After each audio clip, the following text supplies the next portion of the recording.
Detroit could win the cup tonight. Washington with Ricky Gonchar, Simon Berube and Hunter up front. Detroit, Lidstrom and Murphy, Maltby, McCarty and Draper, the starting forward line. Berube flipped one ahead. Simon tried to work it off the boards, but was stopped by McCarty. McCarty up for Detroit, long shot. Broke the stick. Puck didn't get in too far at all. Ricky slapped it ahead. Berube straight down the boards on the left side, and a long shot for Osgood. He clears it ahead himself. A good play. However, the long pass too far for Brown. Back in Hunter. Right in. Went in too far. And then couldn't make a play. He had Simon up there on the play with him. Red Wings the other way. Kozlov takes the shot. Lost the puck. Capitals get it down there. And a break in there. Fellow shot blocked.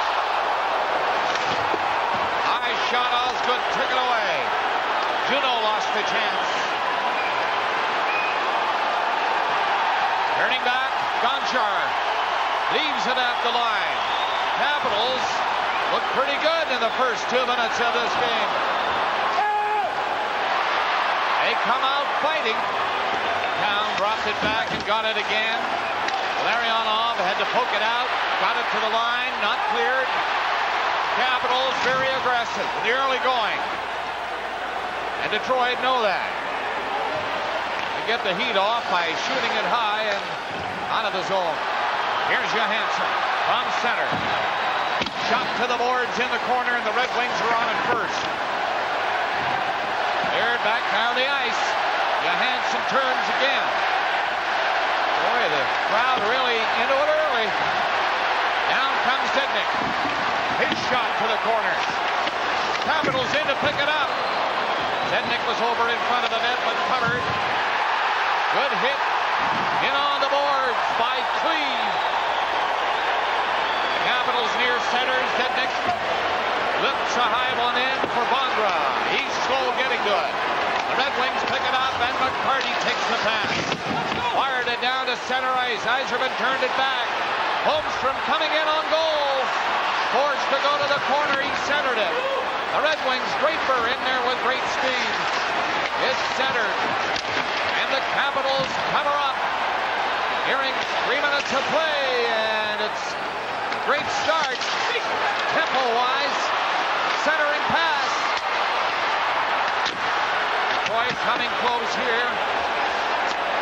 Back to the line. Eriksson shot, hit a stick. Capitals pick it up, and they're going to bring it out of the zone. A good play by Nikolyshin. He got the center and had to roll it in, and they can't get up there quickly. Fetisov saw the hit coming. Moved the puck in a hurry. It shot down the ice. It'll be icing. And the crowd cheering. What a good start for the Capitals. However, nothing doing yet. And again, starting for Detroit is Chris Osgood. He's been very quietly going about his business, Harry. Not overworked, mind you, but there when he has to be. Stopped 62 of 68 shots. Well, they won't give you the next goal, and Kolzig has been phenomenal, as we've mentioned many times in this play. On the boards. Puck stopped at the line again. Krieger was there and couldn't keep it in.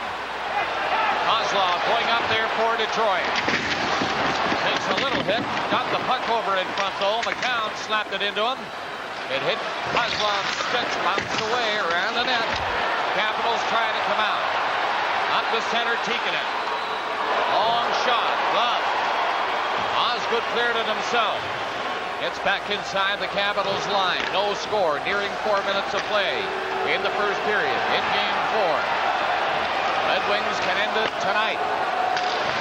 Hunter centered one behind everybody going for the net.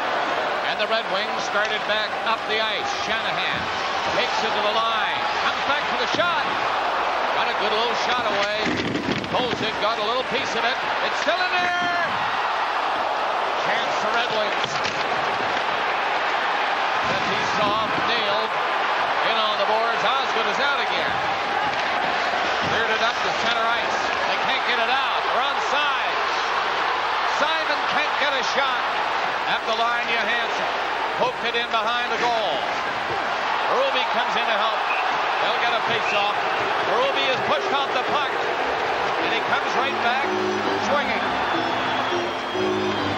This line for Washington has given them a lot of good physical forechecking, but they don't seem to be able to convert much into a goal.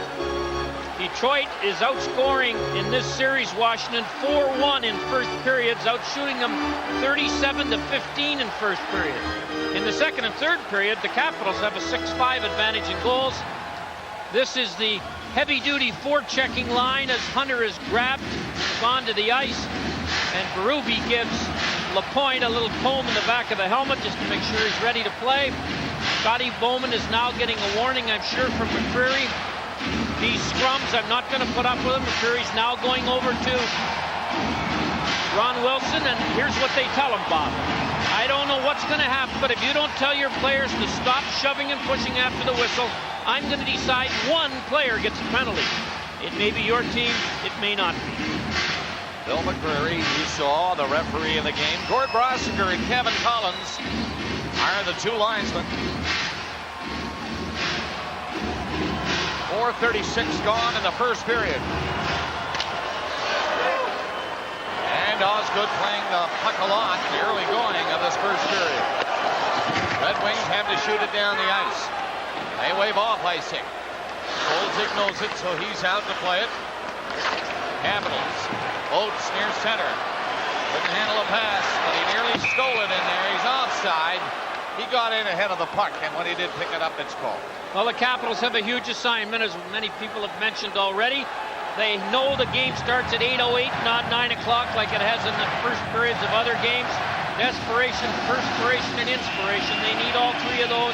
They need the Bondra line especially to produce, and they have to stop throwing the puck into the middle of the rink in the neutral zone, hoping the pass is completed, and often it's intercepted.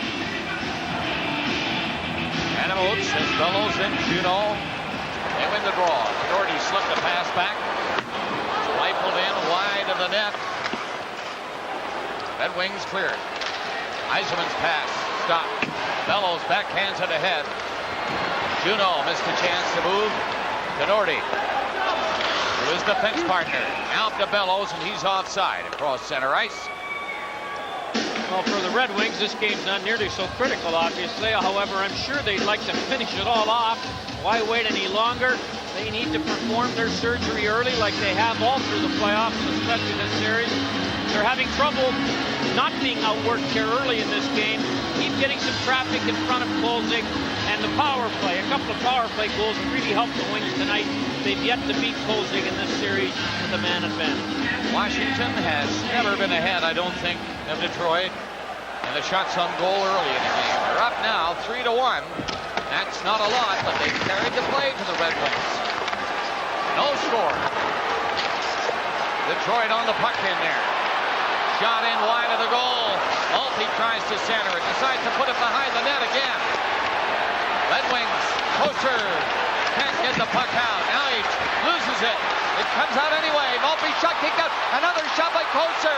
Down goes the goalie Kolzig. Keeps it out. First pressure by the Red Wings. Rieke covered his man. Nicolishin turning around, gets it out in front of the net.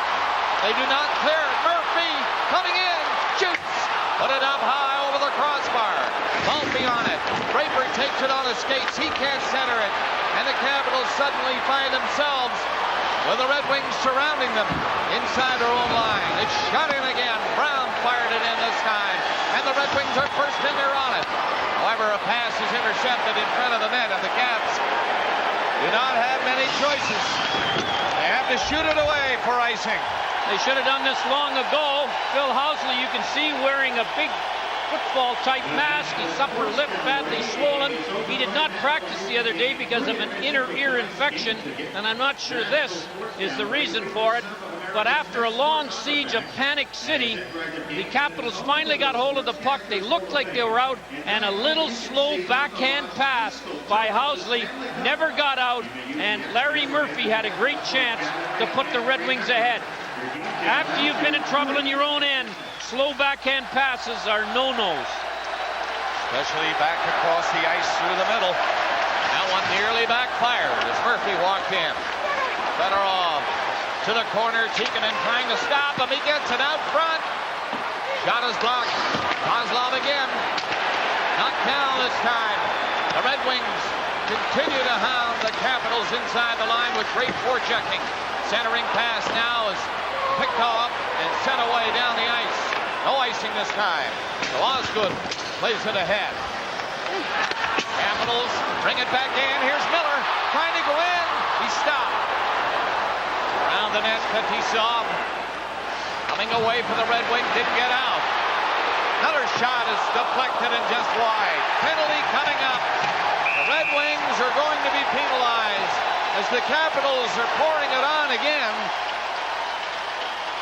They weathered the storm of the Red Wings earlier in a... Eriksson picks up an interference penalty. He hauled down Esa Tikkanen going to the net. As you can see right here on the replay, Washington 2 for 13 on the power play.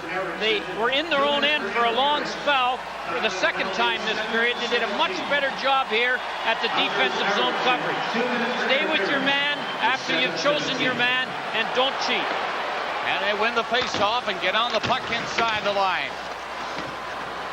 They pass it around outside now. Back to the line. That's Gonchar. Had to put it ahead up on the boards. Housley faked the shot. Now lets her go.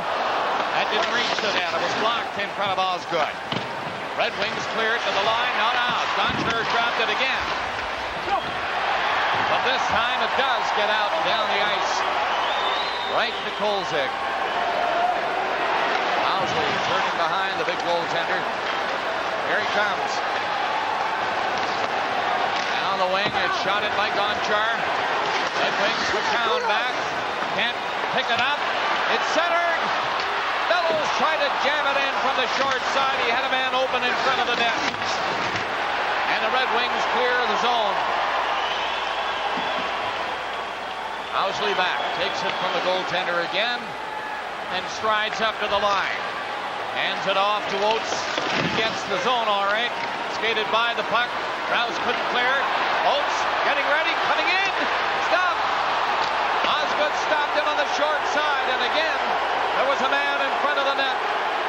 Capitals on this power play had two good chances already. Still no score in the first period.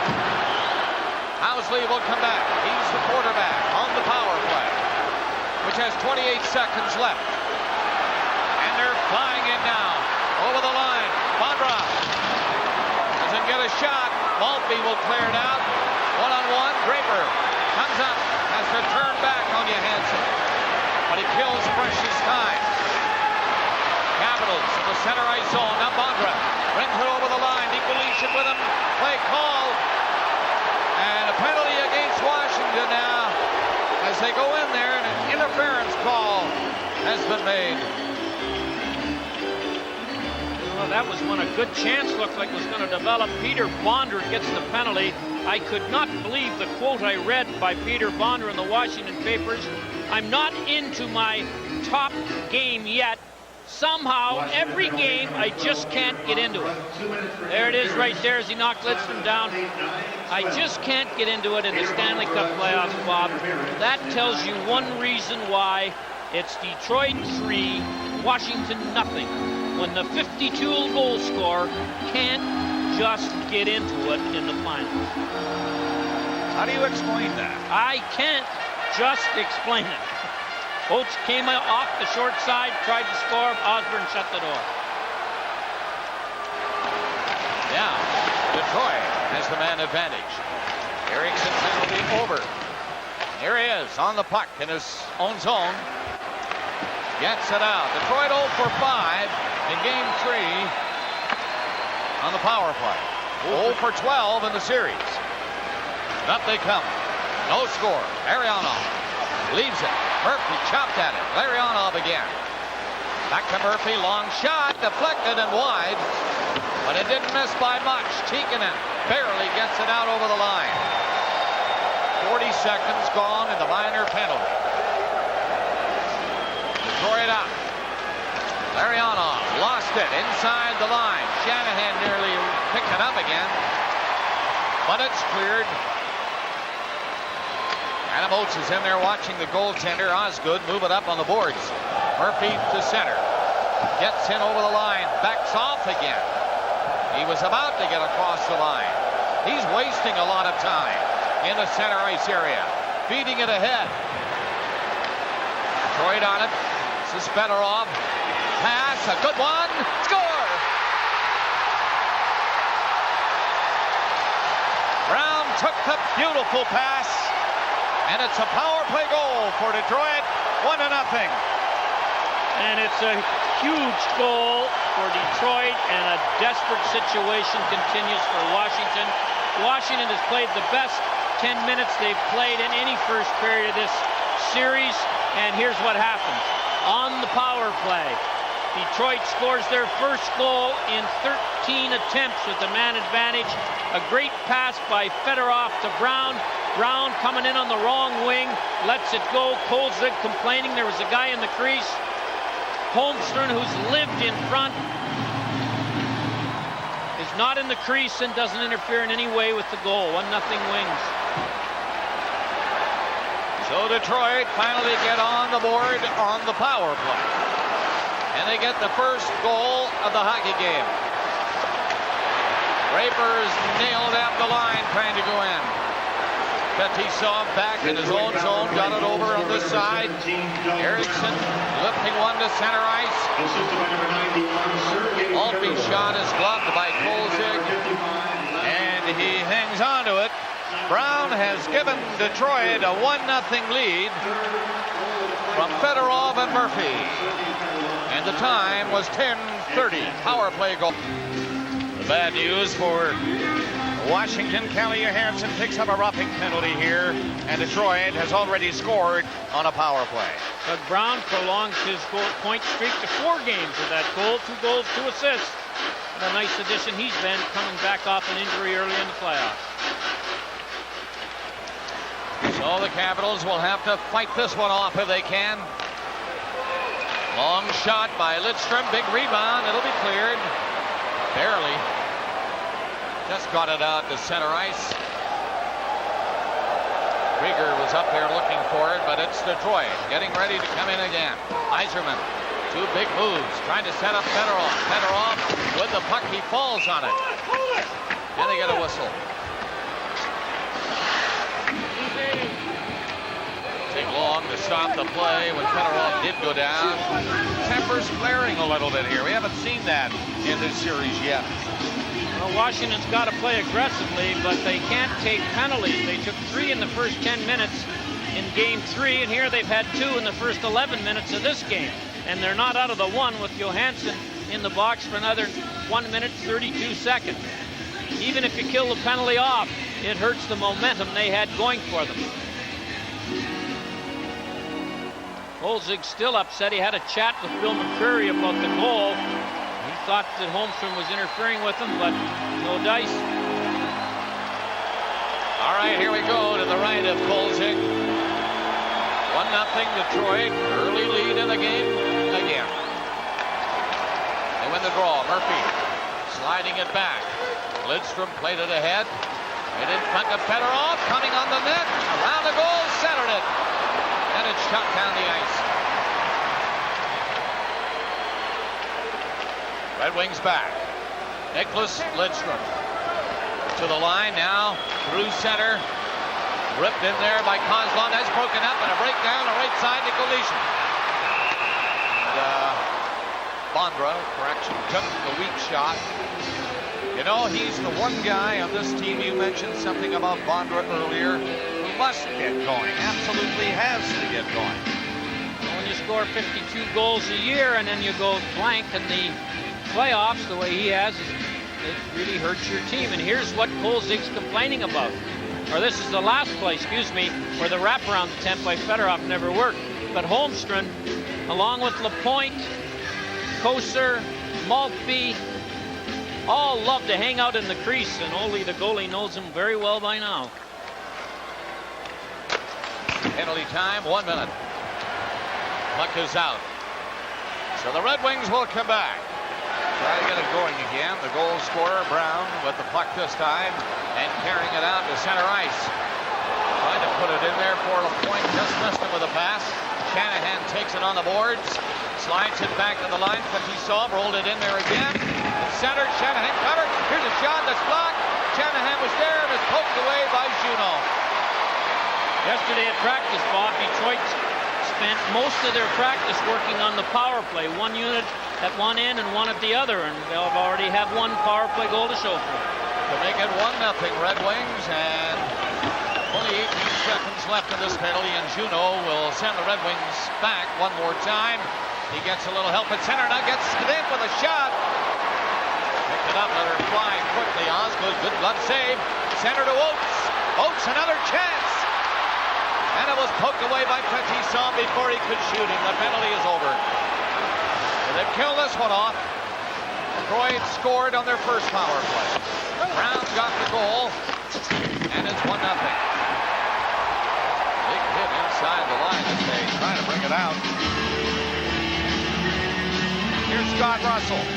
Thanks very much, Bob. Here's 2 peas in a pod. Bobby Smith, Régent Houle, 6 cups between them all with Montreal. Both wore 15 with the Habs, and both were first draft picks overall. First to you, Régent. Do these wings remind you of the Canadians of the 70s a little bit? Yes, for sure. They're skating very well. The transition is great. They get a good power play. They play as a unit, 5 guys very close to each other, and they score goals at the right time. Bobby, your Coyotes went out to the Red Wings round number 1. What's so dangerous about them? They just have so many players that can beat you. You know, if Fedorov and Yzerman aren't scoring, it goes to Brown and LaPointe and Kozlov and down on the list. They've got a ton of weapons. Thanks for this, guys. Bobby Smith, Régent Houle, back to you guys. The Capitals down 1-0. Trying to pump it up over center ice. They do that, but the Red Wings are back. As usual, it's Draper getting back. But he didn't clear it out. Krieger was coming along the boards to stop it. Now they'll get a second chance, and they do get it out to center. Fired back in by Rieke. Taken it, rubbed out easily along the boards. And the Detroit Red Wings are back there to bring it out. One pass is intercepted. Then it's clear the Capitals are changing. Tenorti on the puck near center, finds himself up there having to go, and he can't get moving. Brown comes in again. This time he shoots it behind the net. Fedorov was bumped. Nicolishin out to center. From there, he rips the shot in wide of the net. Setnik after it. Doesn't pick it up. Nicolishin took a swing at it, and it comes to Brown, and he rolled a pass up over the line. Lidstrom losing it at the Capitals' blue line. Nicolishin turning back. Detroit changing. Trying to make a move on Yzerman. Barely got away from him. Capitals have to come back. 5:24 left in the opening period. Detroit, the only goal on a power play, scored by Brown at 10:30. Fedorov and Murphy on the scoring play. Simon didn't see the pass. Eriksson saw McCarty. He threw it in. Yzerman. Save. Knocked up high on a rebound. The goalie is down. As I know, the play is still going. Now he's up in time to stop this one. Great pressure by the Red Wings. The puck came loose, but the whistle had gone. And the Red Wings nearly went up 2-0. But Ole made a big stop, and then the rebound went over the net. Every Stanley Cup playoff, a new star emerges on the horizon. And Thomas Holmstrom is that man for the Red Wings in this playoff and in this series. He is public enemy #1 for Kolzig. He's enjoying a 3-game point streak in this series, 1 goal, 3 assists, and he ever so closely made it 2 goals there as Kolzig makes another big stop. It was the stick of Kolzig, no question. Pick it up, second time around, and went over the crossbar. Very close to a 2-0 first period for Detroit. Only 4:40 left in this opening period. 1-0 Detroit leading on the power play goal by Brown. Well, the Capitals started out quickly, but they've retreated into that panic type defense. Scotty Bowman, one of his coaching philosophies is, let's see what we can do to shut down the other team's top goal scorer. Round 2, St. Louis, Hull, 1 goal, 6 games. Round 3, Dallas, Medano, 1 goal, 6 games. Round 4, so far, Bondra, 1 goal, 3 games. They stumbled slightly against Phoenix. Kachuk, 3 goals, 6 games. And all those players have scored over 50 on more than one occasion and were shut down almost completely by the Red Wings. And conversely, the Red Wings are getting scoring from everywhere. Every Red Wing player's got a point in the playoffs, including Osgood. Here's a chance for Larionov, but Kolzig blocked that one. And in this series, 8 different players have scored the 10 goals, with only Yzerman and Brown with more than 1. Let's go back out to 15 now, where Dermott has... Once again, here's Scott Russell. Tell you what, Bob, there are more general managers here than Carter's got fills. Here's Neil Smith of the Rangers, Pierre Gauthier of the Ottawa Senators. Pierre, you guys played against the Washington Capitals in these playoffs. Tell us a little bit about Kolzig. He's holding firm. Yes, he has all the way through the playoffs. He was unbelievable against us, particularly the 4th game in Ottawa. I mean, he stoned us, so he's done a great job this year. Speaking of goaltenders, Neil, how are your negotiations going with Mike Richter? Oh, they're going good, and we're continuing the talks, and hopefully we can get something done before everybody jumps in. Enjoy the game, fellas. Guys. Red Wings lead the game 1-0. 4:05 left in the period. Ricky tries his shot in on the boards, but the Red Wings seem to race to the puck first almost every time. Draper, low shot for Kolzig. Looked good stuffing that. A lot of steam on that shot too. Ricky right in front of his own net. Little short pass ahead. Gets up to Oates. Junot. Oates in front. Bellows coming in. Bellows is nailed on the play. And the Red Wings clear it out. Fetisov this time. He's up there alone. Trying to put it in on the net. Comes to Brown. His shot is tipped in front. Fedorov was there. And Tenorti helps the goalie by rolling the puck into him. And he hangs out of it. 16:34 gone in the first period. Doug Brown a goal on the power play for the Red Wings. At 10:30, the only scoring play to talk about so far in this game. But both teams have had plenty of chances.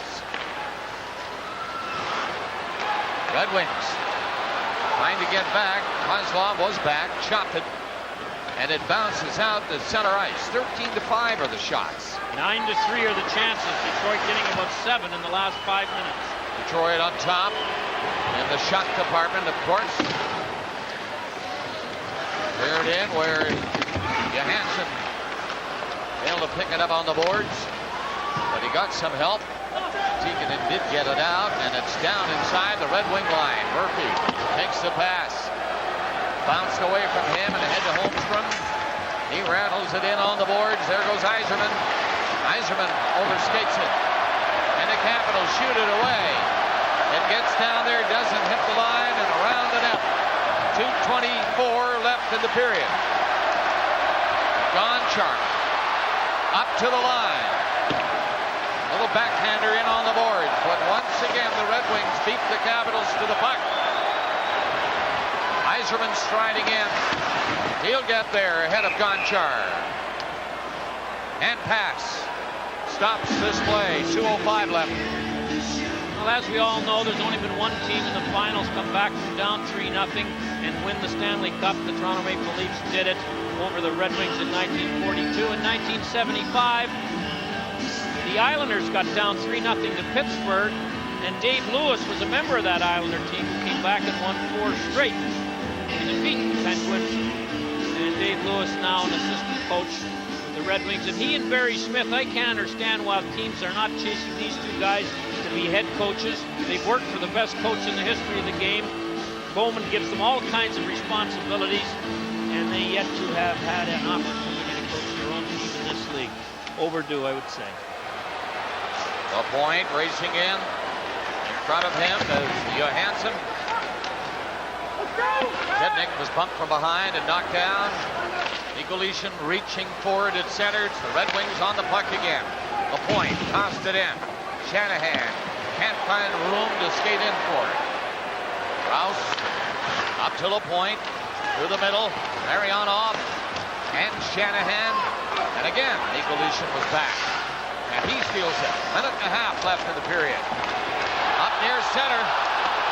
Zednik was upended. The crowd wanted a penalty call. He's back on his skates, trying to find the puck. Larionov ties him up. Shanahan comes up, lifting one into the zone. He's heading off. Along with Larionov and LaPointe. So the Red Wings change made. Gonchar's pass got through. Long shot with a big rebound off the stick of Osgood.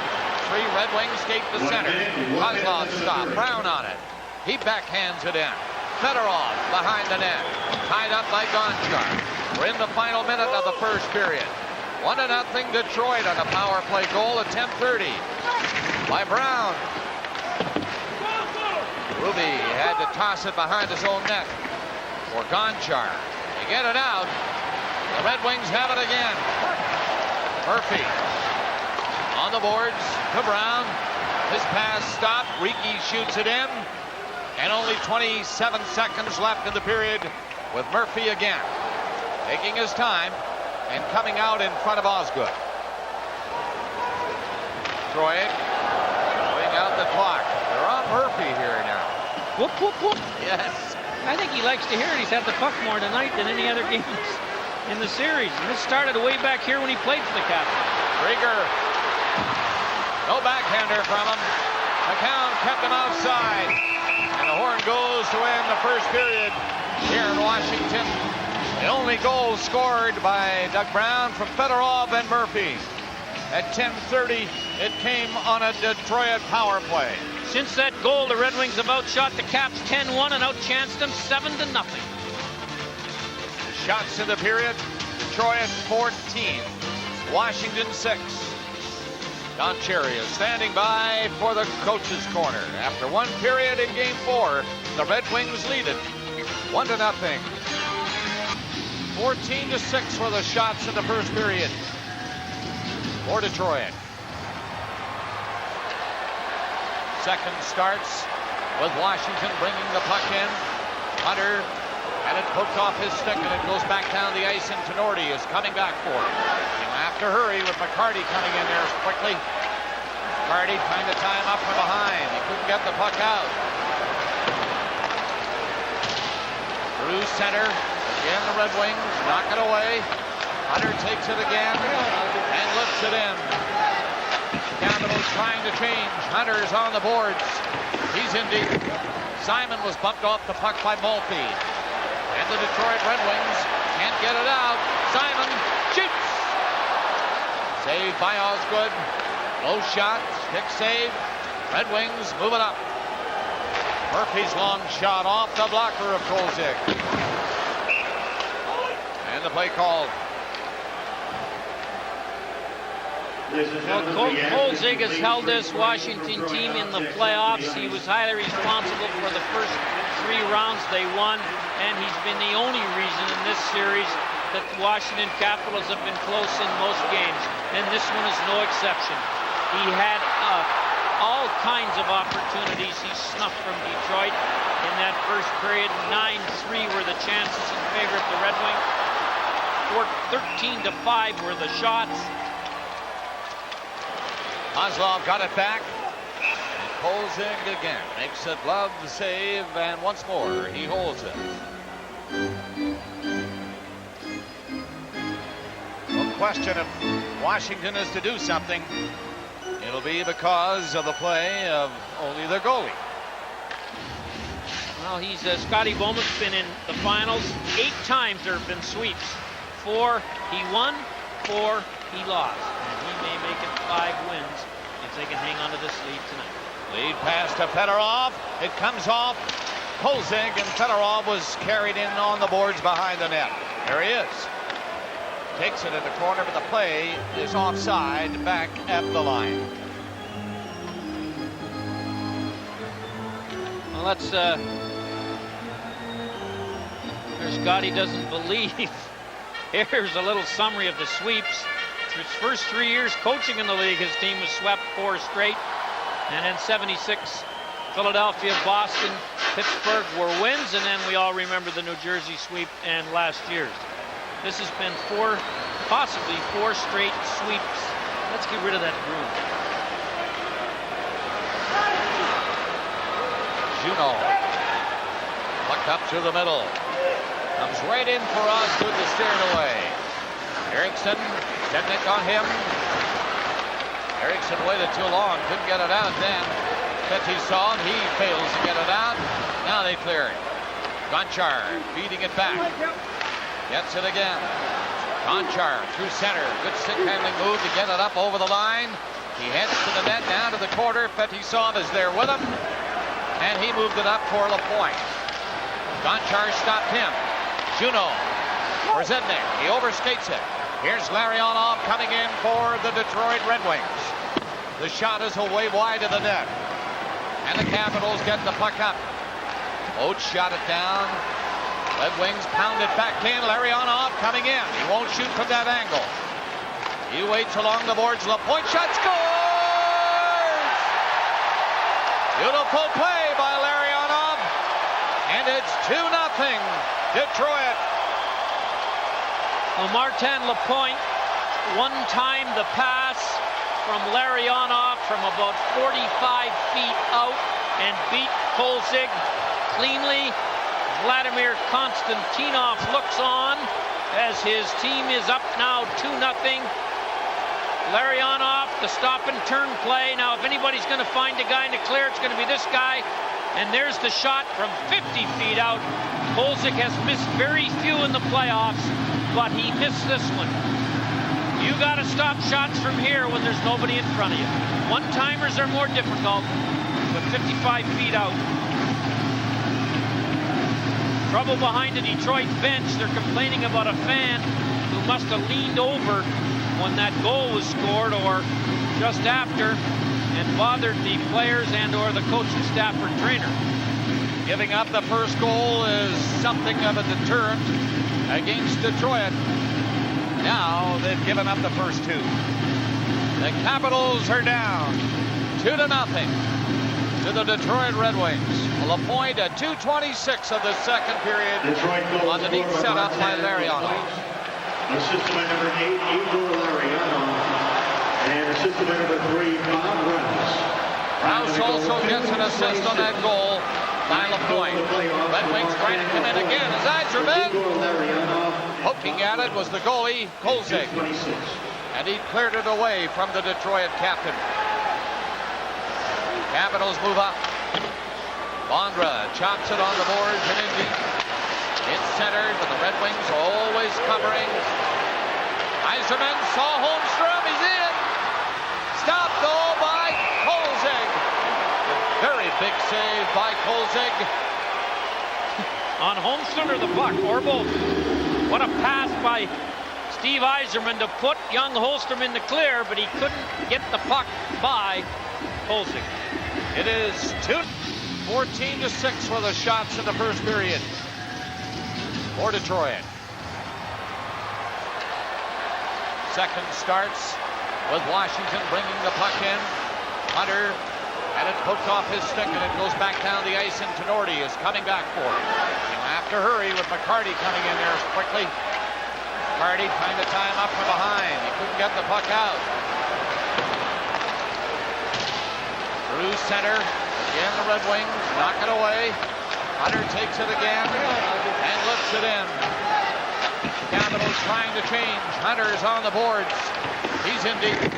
Simon was bumped off the puck by Maltby. And the Detroit Red Wings can't get it out.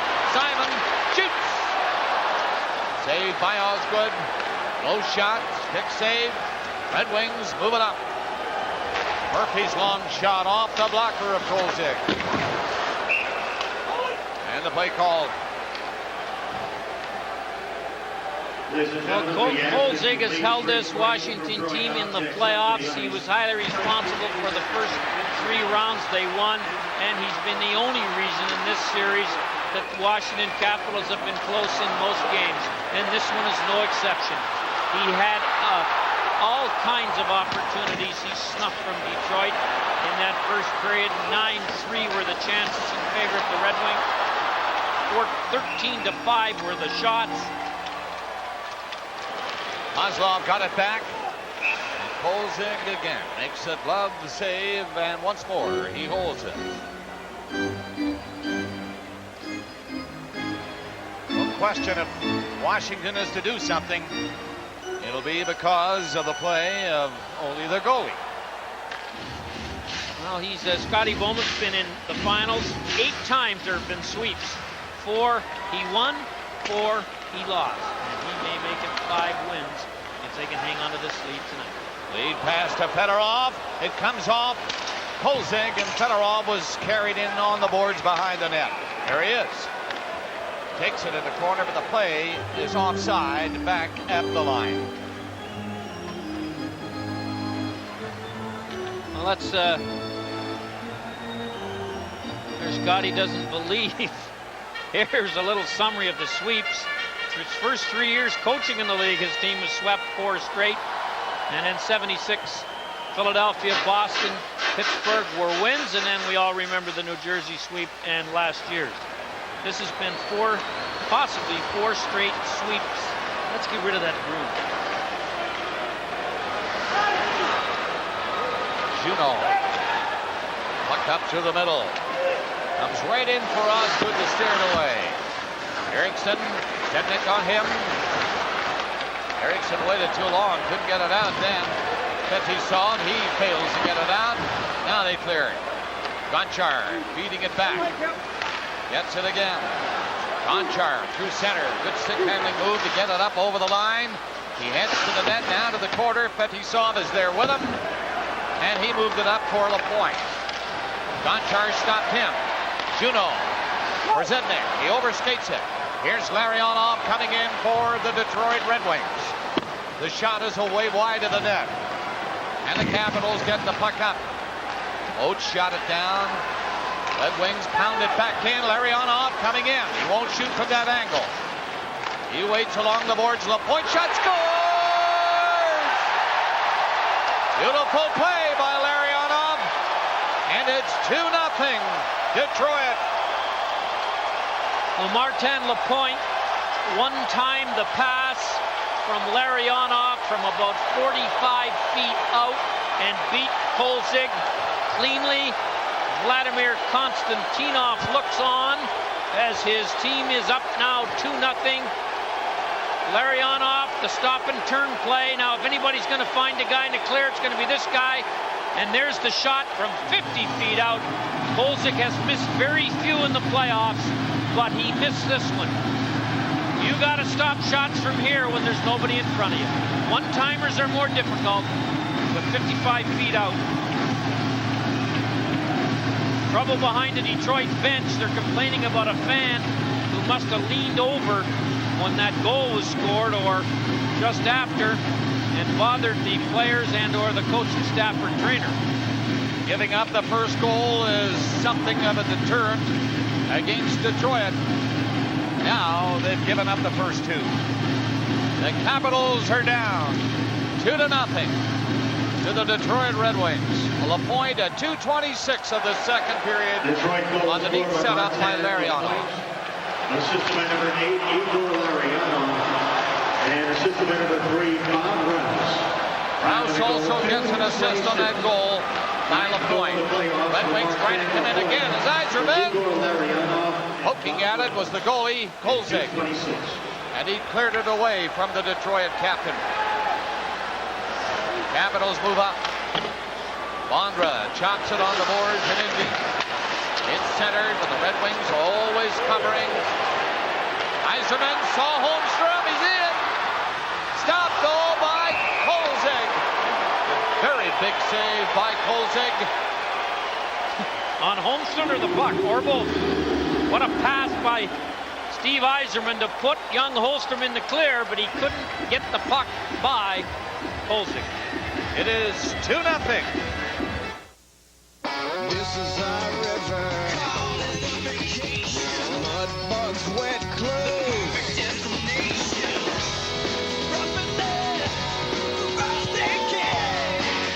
In the great frontier. Well, the wildlife here. The only thing certain, we'll be back next year. This is our beer.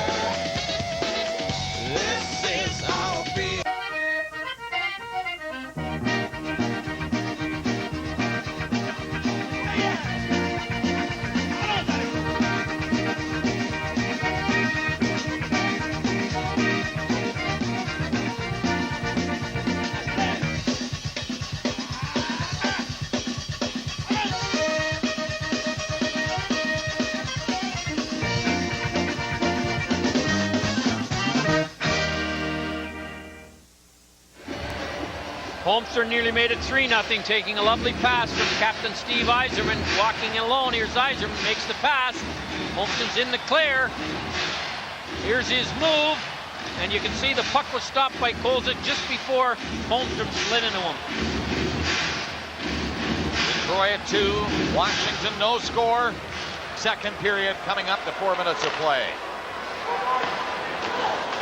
Working behind the net, Gonchar kicked it loose.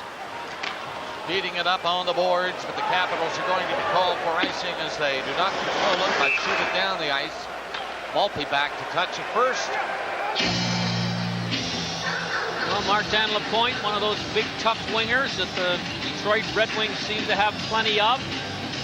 Got a nice pass on a stop-and-turn play by Larion up right here. When he sees he can't beat the defenseman, he stops, turns, the defenseman stumbles. That gives Larionov time to find Lapointe. You saw 3 Capital players worried about Larionov and no Capital backchecker worried about Lapointe. And that gave him the space and the time to shoot the puck. Winning the faceoff, Maltby nearly had another shot go through. Well, he centered it. With a skate in front of the net. Gonchar nearly put it in his own goal. Washington coming up with a puck to center ice, but 2 Red Wings there on the boards, and they'll win that little battle. And the play is stopped on the offside at the line. Well, Chris Osgood, who has not had a lot of shots in this series, he's won 10 of his 18, or he's allowed 18 goals in 10 games on the road. 1.74. There's the owner of the Red Wings, Mr. Illich. Goals against average on the road versus 2.58 at home. A 93 save percentage on the road versus 89 at home. So Chris Osgood likes the 4 on ice a little better than the Joe Louis sheet in these playoffs. Washington with a pretty good start to the hockey game. First 4 or 5 minutes of the opening period. Had some decent chances. Couldn't get a goal. Red Wings scored on a power play. And now they've added another here in the second. Boy, player upended. The play goes on. Brown knocked it down. Tried to give it to Bob Rouse. Capitals on him. Housley. He's turning on the boards. Up for Simon, who's covered. Seems like the Capitals are covered at every route. There's Rieke. He's covered. Detroit get the puck. Simon steals it. Got it back over the line. Long shot. No problem for Osgood. Off the stick to the boards. To Kozlov. He's around the net.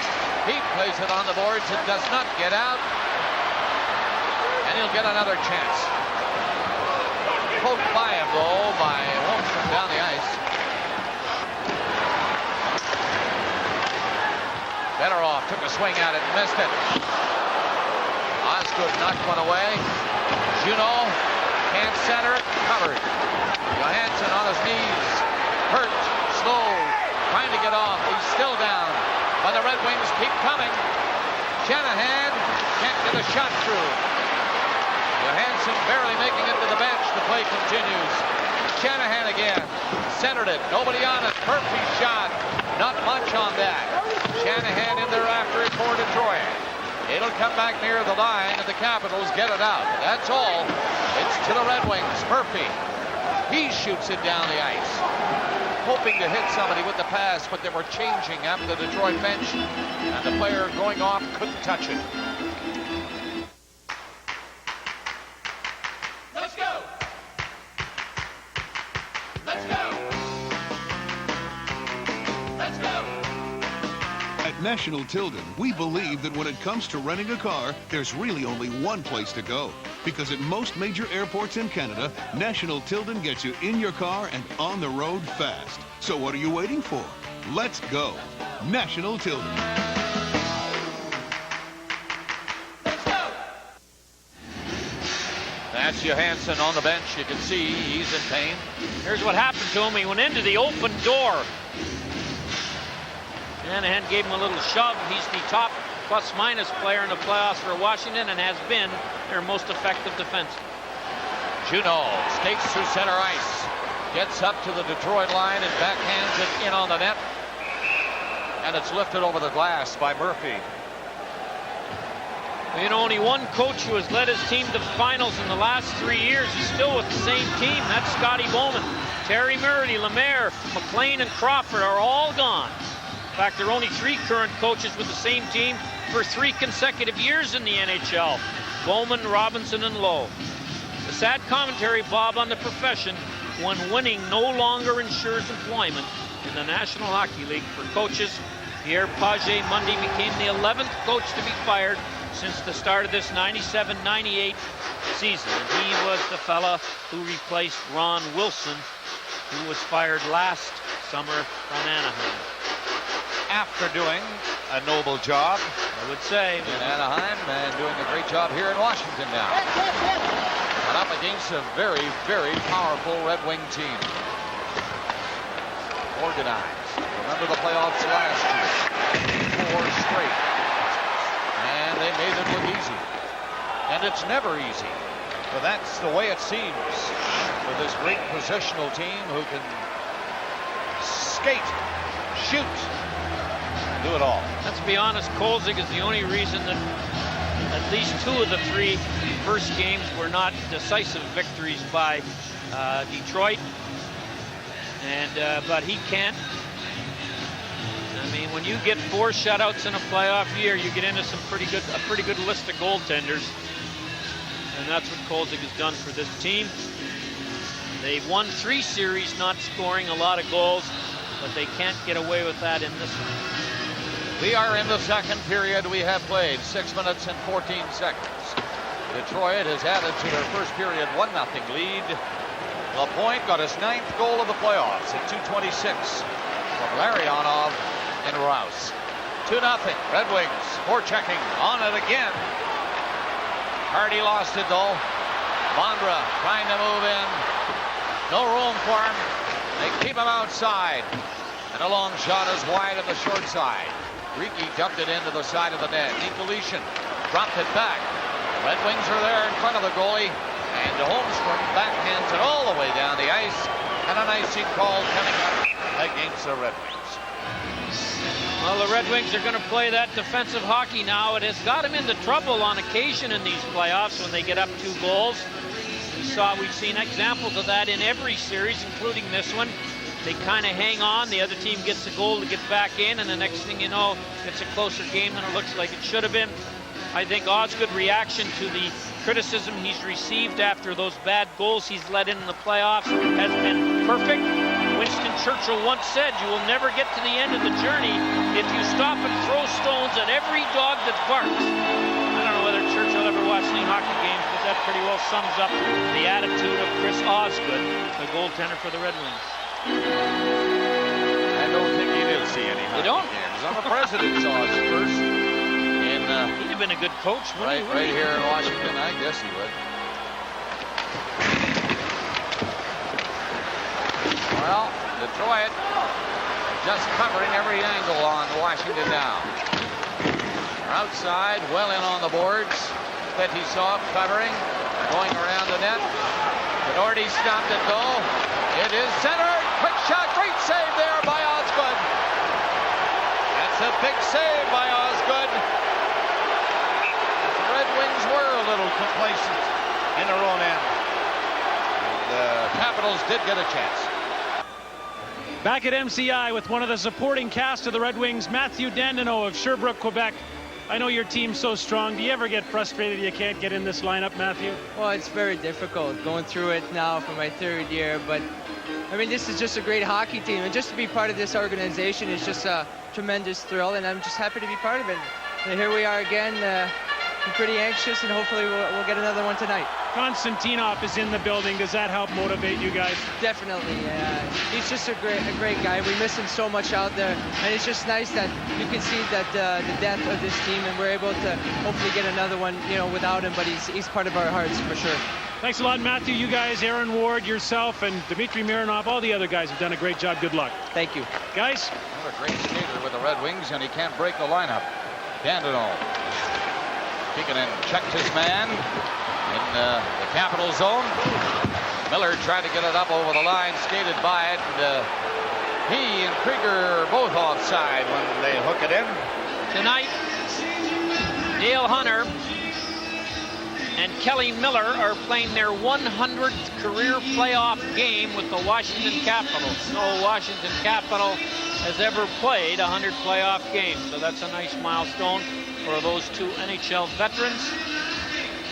Dale Hunter, who has been one of the great NHL competitors, and he is the only of 3 kids from the Petrolia area who has not won a Stanley Cup. Dave and Mark have, and Dale hasn't, and time is running out on Dale.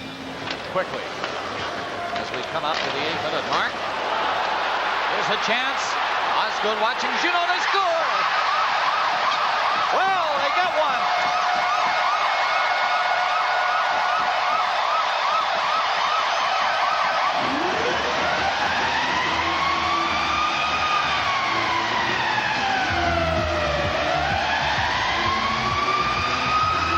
Well, the Red Wings got careless, Bob, and they haven't done that very often in this game or in this series. And the puck kind of hung around in front of the net for a while. And the next thing you know, I think it was Bellows who got a stick on it. McCowan lost the puck, then he blocked the shot, and then Bellows gets his stick. I think it was Bellows. After the shot blocked by McCowan, Bellows gets a stick on it and kind of just chips it off McCowan's stick past Osgood to make it 2-1 Detroit. And a very much needed shot in the arm for the Washington Capitals. It will be interesting to see if they can do anything with it.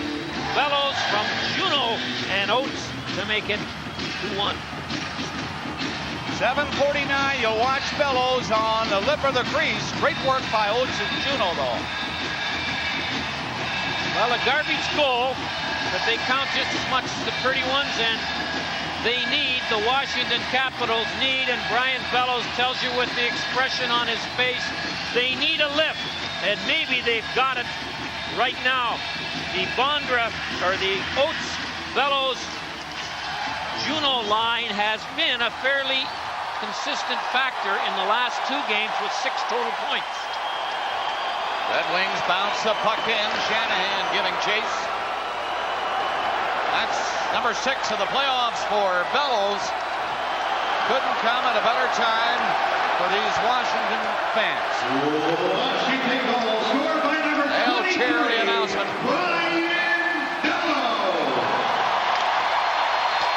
Larionov attacking again for Detroit. On the boards, he manages to keep it in for a second, and then it's lifted away and out. Gonchar got caught up there. LaPointe, a pass in onto the skate on the far side, and Rouse couldn't control it. Murphy, rather, couldn't control it. Here he is, trying to shoot it, and failed. Murphy took the pass on the skate, and he was open coming for the net. Just failed to hang on. Capitals up, Bellows again. That one went off the shoulder of Osgood, and he didn't see the rebound. Bounced harmlessly to his left. Koser feeds it up for Draper to Koser. Shoots. Rebound. And the Capitals are going to bring it out. Hunter losing a step or two, and he was caught by the speedy Draper and then knocked down. And behind all this, down at the net, a big tangle. Maltby slid into Kolzig, or was pushed into him by Tenorti. And as the Capitals roared up the ice with the puck, Maltby and Kolzig got involved. And we know how many Detroit Red Wing wingers, including Maltby, have been in the face of Kolzig this whole series. And I don't know what penalties are going to be issued here, because I don't know what McCurry saw. He was going up the ice with the rush, but it looks like they're both going to get a roughing penalty. Tenorti will go along with Maltby. Now, we're not done yet. There might be another one. Well, I'll tell you one thing. Now the play's going up the ice. Watch Kolzig right here. He gives it to Maltby with a stick, and then Maltby took the goal stick away from him. So the game is going on now, so I don't know whether McCurry's seeing this or not. The linesmen are back into it to break it up. That's Gord Brosiker, right in the middle of it. So just the 2 penalties, it seems. Maltby and Tenorti, 2 each for roughing. Now Well, it looked to me like Kolzig might have been a little more guilty as the perpetrator than Tenorti, but nevertheless, they both go. Osgood made a terrific stop off Bellows. One of the very few times on the rush that Washington got a good shot away that was a testy one for the goalie. Top of the circle, rolling puck off the right shoulder of Osgood and over the net. Osgood has no idea where it went after it hit him. Red Wings 2, Capitals 1. Nearing the halfway mark of the second. Caps just won't lie down and die. They come right back to get a goal when the Red Wings, who were leading 2-0, seem to have it completely under control. A one-goal game again. Fedorov coming in there now. Fedorov turning away and then rolled it back in front of the net. Nobody on it. Fetisov pinching in. On the other side, Fedorov again lifting a high shot. Fedorov, after his own rebound, Bondred took him in on the boards. Johansson. And ahead. Klee shoots it from center ice to the left side of the Detroit net. Yzerman was back and lost to behind the goal. Recovered though and skates out with it. Yzerman straight to center. Red Wings are trying to change. Yzerman lost it. And the pass goes astray. And it'll be for icing against Washington. Well, Joe Ricci knew that the Red Wings were changing, and he tried a long pass that would have put his teammate in the clear. But the pass receiver turned the wrong way and never got it. So it's an icing call. 9:46 to go in this game. 1 minute left in the penalties to Tenorti and Maltby. 2-1 the score for the Red Wings. And the Capitals seem to have been a little inspired by Bellows' goal. His second in the last 2 games and the first for the Caps tonight. Crowd standing now, chanting, trying to get the Caps in a position to tie the hockey game. This is game 4. It's all over for them tonight if they don't win this one. Yzerman wins the draw for Kozlov. To Yzerman, all the way by him. Kolzig had to be careful with that quick drive from the defenseman. Lidstrom. You don't want to let Lidstrom get very far off that blue liner. He'll burn you with the shot. 4-on-4, the dangerous guys are the defensemen. The 2 forwards have to get out and take them. And Lidstrom slid down. Oates got there, but a little too late. Had he taken the first pass cleanly, he would have had a good chance. And we all know how hard Lidstrom can shoot that puck. There's still 4 aside for another 51 seconds. They'll play this way. Unless something else is called. Lidstrom again. Stopped once more by Kolzig, and he made that look rather cool. Well, when you're playing 4 skaters against 4, the defensive center has a different assignment. Instead of taking the offensive center, he has to get out and take one of the point men. And if you lose the draw as directly as Tikkanen did, you can't possibly get out in time. So you have to kind of hold the center up that you're facing against and get to the point. And a directly one draw, you're too late. Face off to the right. The Washington net doesn't get out. Another shot by Lidstrom. This one high on the glass. Gonchar behind the goal. Sees opposition on the one side. McCarty decided to turn back. Now they clear it out. Gonchar comes through center. Up over the line he goes. He's got a big shot. Got it away, and Osgood stopped that. Penalty going to be called, too, against Washington. As the goalie was interfered, the crowd now just realizing that a penalty is coming. And Issa Tikkanen is going to be called for running into the goalie. And he is pleading with McCurry that he was directed into the goalie. Kolzig has been hit a lot of times by Detroit forwards in this series. This time, Tikkanen will get the penalty for goalie interference. So, power play again when we come back. Essa Tikkanen is in the penalty box for goaltender interference. Here it is here, Tikkanen going to the net without the puck. Does McCarty hook him, or does Tikkanen go in there with a little help? Look at the elbow. The left elbow comes right up and hits Osgood in the mask. So the play was well called. And Detroit now with a little more open ice. 4-on-3. Here's one shot that misses. And the puck is not cleared. Oates had a chance to clear it. Red Wings are in there. Yzerman tied up in front of the net. Now they get it out and down the ice. First two penalties had expired. So it's 5-on-4 of this power play, Detroit. For a minute and a half. Yzerman comes in for it. He and Holmstrom on the boards. The Red Wings have it in there.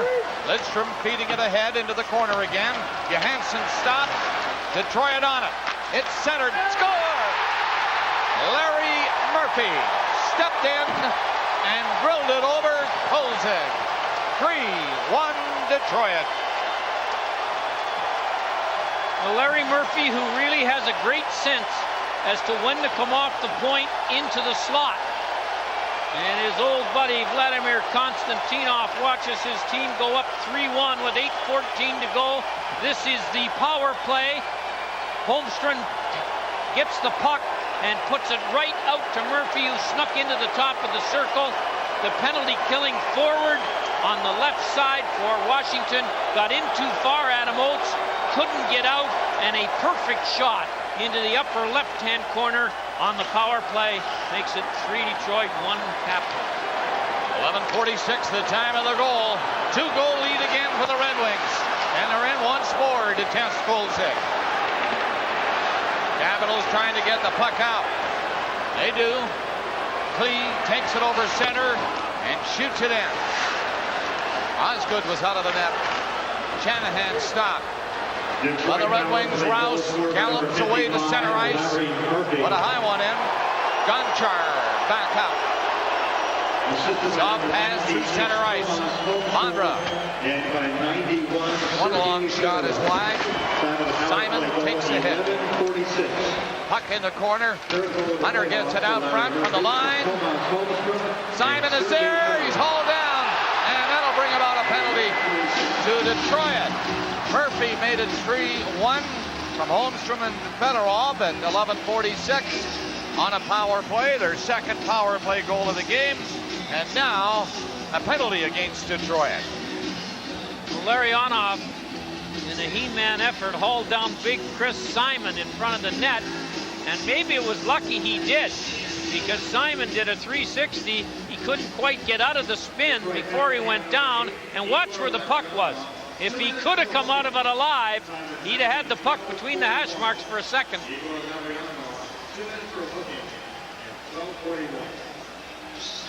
Simon puts his stick up to protect himself when Maltby comes in, and it goes right up the back of Maltby. Now, Maltby, of course, like all those Detroit wingers, he comes to play a very physical game. Not going to be discouraged by a spine tingler like that. Detroit coming into the game had no power play goals. You mentioned they worked on it the other day. Something has happened for sure. They've scored twice on the power play in this game and have a 2-goal lead. Now the power play for Washington. Cleared on the boards and out. Washington 2 for 14 in the series with the extra man. Yzerman will send them back. Bill Housley takes it behind the net, starts away. Usually skates straight to center and makes the move in with a shot. That's it there. In wide of the net. Evolution dropped his man behind the goal. Red Wings fight forward. They don't get it out right away. Housley played it ahead. Evolution threw it to the corner. Housley at the line. Shoots. That's blocked by Draper. Evolution. Flipped it off. Gonchar shot. Stop. Rebound. And Osgood is coming up big now for Detroit. Not only did he make the stop on the long point shot, but there was no big fat rebound. And there were plenty of white shirts looking for one. So Osgood with the goaltender double play, the stop and no rebound. The penalty killing forwards in the Stanley Cup Finals will do this every once in a while. Draper goes down and blocks the Housley shot. And here's the shot that comes through. Tikkanen trying to get right in the line of sight. And the shot comes from the point. There's the stop. There's the second stop. Osgood has been the second best goalie in this series, but one of the best in the playoffs. 2 big saves there by Chris Osgood to keep Detroit in that comfortable 3-1 lead. 1 minute gone in the penalty to Larionov.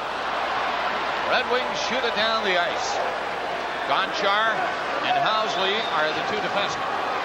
It is Gonchar, and there's Housley who falls, but he did manage to get it up near Adam Oates. He couldn't knock it down. Brown nearly got in, but Housley stepped in front of him. 3 Capitals move up abreast. Oates tried the shot. A weak shot it was, off the blocker. Center. Juno again. He ripped it wide. Good chance for Juno. 2 big chances. Gonchar doesn't shoot it. Housley can. Off on a bad angle. Now it's going to be cleared by the Red Wings. Cut down the ice. Larionov ready to come back on. 4 seconds, he'll be on. So the Red Wings have killed it off. Though Juno had a great chance to make it 3-2. Housley around the net. 5:10 left in the second period. Hunter comes up to center. Shoots the puck in behind the net. Osgood stepping out. And the Red Wings just lift it away. When nobody is open up, it goes to center ice. Capitals come in. Simon fell. No penalty call this time, and the crowd wanted one badly. Kozlov up to center. He takes it in for a shot. Pad save, Kolzig. And the Capitals start back out. Johansson beating it ahead. Shot in off the boards. Ends up behind the net. Berube stopped. Berube again after his man. Murphy comes over there. Tikkanen ran into him. Berube on it. Tikkanen takes it. Tried to give it to Berube. Went through his skates. And the Red Wings will bring it out. And it's shot through center by Holmstrom. Cardi stopped. Cleveland stepped in front of him. Rouse waits. Too long maybe. Miller went up. Ran right for McCown. And the referee, I think, he's called a play and he's pointing. It might be a penalty against Washington. We'll wait. Maybe Detroit. We're back, and when the dust settled, it was Bob Rouse who got the call. And the call is high sticking. And here it is right here. He tries to dump the puck past Krieger, and then he brings his stick right up under the mask of Krieger. So 3:53 to go. The Capitals badly need a goal or on the power play. 0 for 2 in the game now with the extra man. Let's see how they do on their third power play of the hockey game. 3:45 left in the second period. Detroit trying to wrap up the series and win the Stanley Cup tonight here in Washington. They're leading 3-1. Capitals power play. They move it in well. Galician drilled a shot. But right at Osgood. He didn't have to move. It hit him in the midsection. And he made sure there'd be no rebound. And look where he's standing out on the edge of the blue ice. That's a sign of confidence in Chris Osgood's play, and he's got lots of that in this series especially. There's the shot. It might have even gone off a guy's skate or it was rolling. Came up a little quicker than Osgood thought it would, but he makes the save, his 16th of the night. And now he's getting a little chat from referee McCreary about moving the puck out when there's nobody around him. A little quicker than he did on that play. Face-off is to his right. Capitals trying to make it a little bit closer before the period is done. He'll be sent back down the ice by Fedorov by the looks of it. He shot it in on the wing for Yzerman. He drilled it wide. Fedorov again. Took a blind pass that time. And it shot the length of the ice. Minute 10 left in the penalty. 3 minutes left in the second period. Capitals. Nicoletian stalled by Brown. Brown doing pretty good work up there. Penalty killing roll. Capitals can't get something going here. Housley tries it. Getting up with a pass to the right side and shot in all right. But the Red Wings for the first time. McCarty just bumped to the boards, and Nicoletian comes back swinging a bit. He's given a bump or two himself. Officials are in. Here all the yelling. The players and the officials. Well, I haven't noticed that Bonder's getting himself into tonight's game. Of course, it's really tough. The Stanley Cup Finals doing that, I understand, but he scored this goal, the only one of this series, on a play that was a complete mix-up for Osgood. And physically, he's been the target, I will say that. But when you're a 52-goal scorer, do you expect open ice? Bellows tried to dump it back. Stopped at the line by Johansson. His shot. Big rebound. Bellows passed it back. Gordy missed that shot. Kept him though. Juneau made the play to the corner. Johansson deflected in front. Loose puck. They fight forward. The Red Wings can't get it out. Johansson sets it up. Gordy again. That's off his skate and away wide. And finally, Fedorov gets it out of the zone. 8 seconds left in the penalty to Rouse. Capitals come in one more time. Juneau, stick handling well. There's the pass in front. Johansson can't handle it cleanly. Now he ripped it across in front of the net. Now the shot that'll go high on the glass. Centered again, but the Red Wings are there to cover up. They've killed off the penalty. And Eiselman goes to center. He shot it before he hit center ice though. And that's an icing call against Detroit with 1:37 seconds left in the second period. It's 3-1 Detroit. One thing the Red Wings have been able to do all through these playoffs is get a goal pretty quickly after the other team gets one. Here's a great stop by Osgood on a deflection. Is get a goal pretty quickly after the other team gets one to give them the feeling they're back in the game. In game 3, 4 minutes and 30 seconds after Bellows scored to make it close, Fedorov closed them out. And tonight, 3 minutes and 57 seconds after Bellows scored, Murphy scores. And that, there's nothing as deflating as that, is when you think you're back in it, you scored a goal, you're on a mental high, and the other team gets one in a hurry.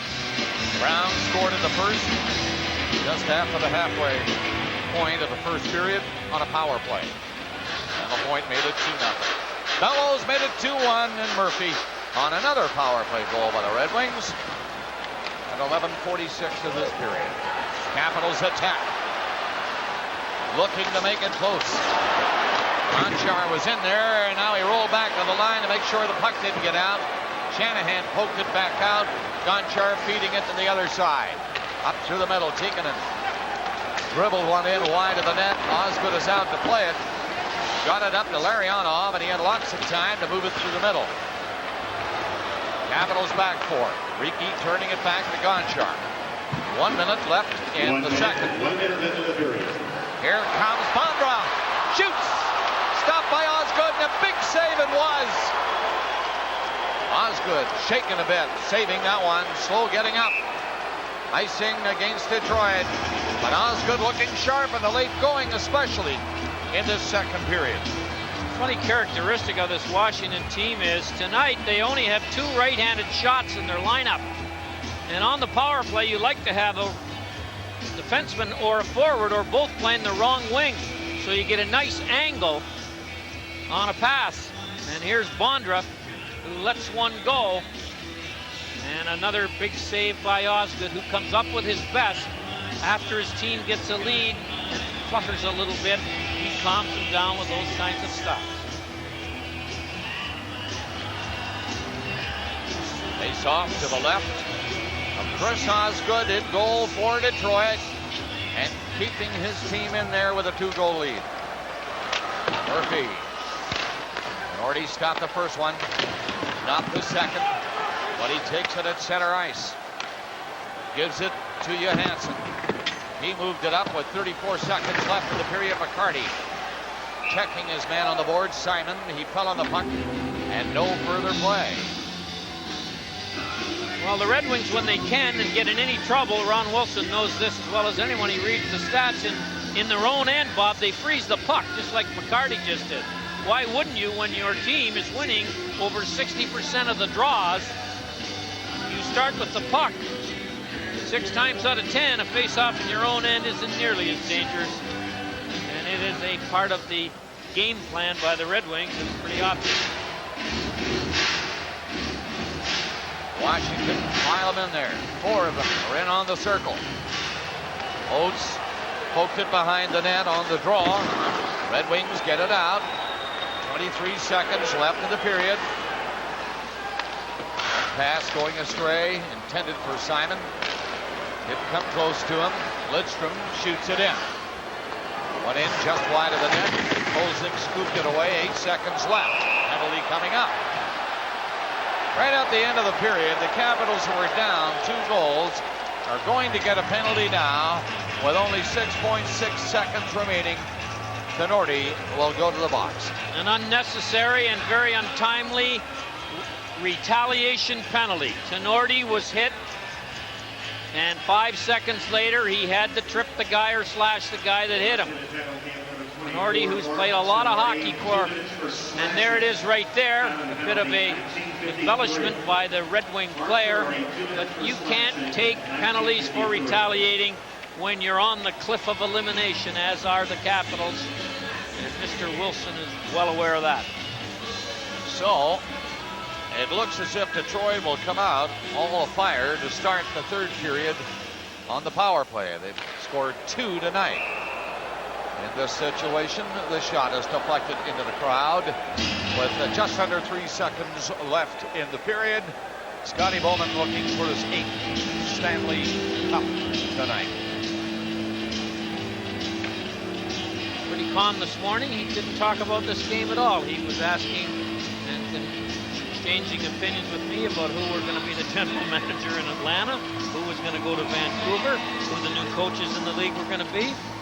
He went to the baseball game, the Orioles and the Yankees last night. So although his mind, once he gets to the rink game night, is on the cup, he's got the great ability to put it in the background when it isn't necessary. The shots in the period were by Washington 14. That was impressive. Detroit 12.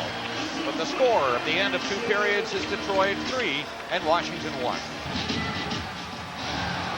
Eiserman reaching for the puck, and he can't find it, but Murphy will pick it up at his own line. Fedorov lost it. Capitals down 2 goals. Have to be thinking about a break. Maybe a shorthanded chance. They need to be careful. They can't fall back 3 goals. They're down 2 now and trying to kill off this penalty, which has a minute 25 left. Detroit shoot the puck in. Gonchar put it on the boards. Nikolishin missed it. A long shot deflected right to Kolzig. And he'll hang on to this. Minute 15 left in the penalty. Let's have a look at the goals in the 2nd period. A beautiful pass to LaPointe from Larionov, and he blew a 55-footer by Kolzig. The first easy goal I've seen him give up this series. And then McCowan misplays the puck, and Bellows gets a rebound and chips it off McCowan's stick to make it 2-1. But less than 4 minutes later, the Red Wings snuff the comeback hopes out with a Murphy shot on a pass from Holmes over the left shoulder of Kolzig to make it 3-1, and that's where we are now. Detroit win it. Murphy again got it back. Pass gets to Larionov. His low shot hit a skate and missed the net. Murphy fired one into the crowd. Nikolishin will bring it out with Bondra on his right. He keeps going. He didn't even think for a minute about shooting the puck in. Bondra was open in front of the net and he couldn't get it over to him. He fell. Murphy forced to go behind the goal. Red Wings come out. 48 seconds left on the power play and the Red Wings are in. Lidstrom, the defenseman, brings it back. Larionov turning off the boards with it, looking out. Shanahan shot. Nice glove save by Kolzig to keep it at 3-1. Shanahan's had 2 good chances to score in this 4th game of the finals. And a nice stop by Kolzig there. Shanahan, who can get rid of that puck in a hurry with a wrist shot, does just that. Kolzig out on the white ice, makes a nice stop. Kolzig out to cut the angle off right here, gets set, and makes the stop. Perfect style by Ole Kolzig. He's had a tremendous playoff for the Washington Capitals.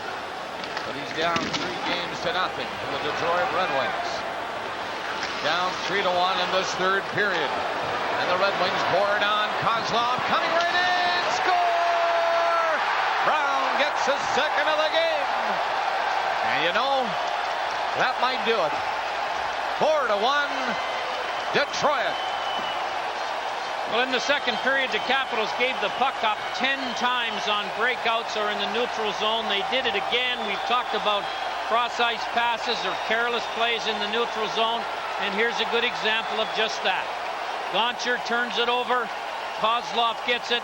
Brown 17 goes to the net with a stick on the ice, rewarded with the puck that gets by Riki, and he just directs it into the net to make it 4-1. Kozlov was never going to shoot. Always pass on his mind. Riki trapped as the only man back, couldn't stop the pass, and Brown scores his second of the night. They're going upstairs to see if Brown was in the crease before he deflected it in. This may be Washington's only hope at a comeback, but I think it goes or not. That's the goal, says Bill McCreary. And it's the 4th goal of the game, the 3rd power play goal of this game for Detroit. Well, here's a look at it. There's the pass across. You see Joe Riki's stick. No chance whatsoever by Kolzig. He had to make sure Kozlov wasn't going to shoot it, and then he couldn't get across in time. Eriksson also gets an assist on that goal for the Red Wings. Brown's 4th of the playoffs. His 2nd tonight. Kozlov, a beautiful setup to him. 1:32 is the time. It is a 4-1 Detroit lead. One reason Detroit Red Wings are going to win their 2nd Stanley Cup is pickups like Doug Brown, who was picked up from Pittsburgh on waivers by Detroit and has helped them ever since that deal. He plays the point on the power play in the 2nd unit.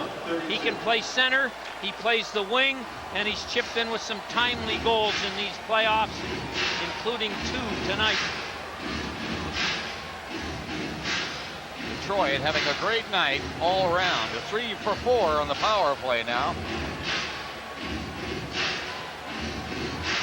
And in a game they promised they would not relax him. They've done that. They've skated hard, they've back-checked, they've done it all. And this guy, Chris Osgood, has made the saves when he has had to. He's been sharp tonight, too. Dale Hunter nearly beat him there. The puck was kind of one of those no-win face-offs.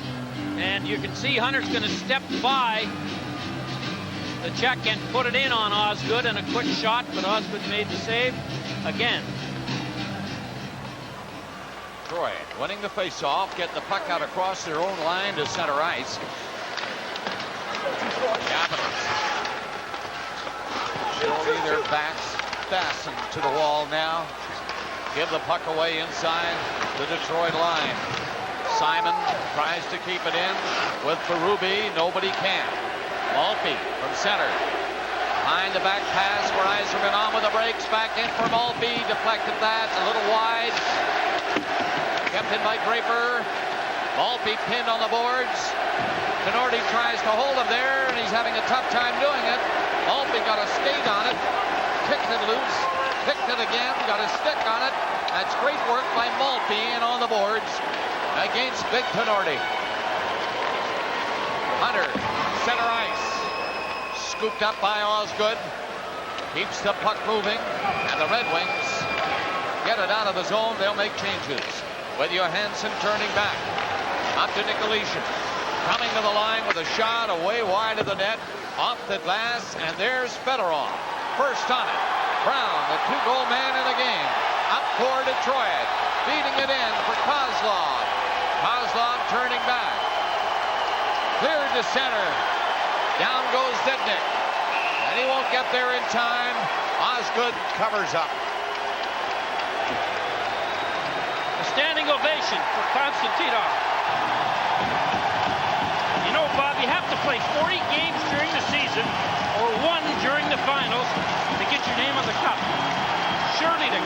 good this guy's on. I'll second that. And these guys will second it, let me tell you. They're so happy that he came to this game. Of course, Washington did not want to lose here tonight. They wanted to force a game 5. Doesn't look good for them now. Outside, there were hundreds and hundreds and hundreds of fans with Detroit jerseys. There are thousands, I'm sure, here in the building to see their team tonight. What they hope will be the final game and another Stanley Cup. They're nearing the 4-minute mark of the third. They have a 4-1 lead. Every team in the league knows how Detroit can protect the lead. They continue to skate. Yzerman skated to his man directly, and here he is again. Puck is poked to the line. Gonchar gets his shot through. Knocked down in front. Big crowd, and red shirts take over and get it out to Yzerman. One big move on Gonchar. Look at him work the puck in. Shoots off the stick and into the crowd up behind Kolzig. And Yzerman continues to shine. Off the line, dropping it back, and the hot shot by LaPointe is blocked by Kolzig. Detroit all back nearly all the time, but they'll get the odd break like this. Larionov dropping it, and Murphy another shot on goal. Kolzig in a position to stop this one and hang on to it. And we're going to visit again with Scott Russell.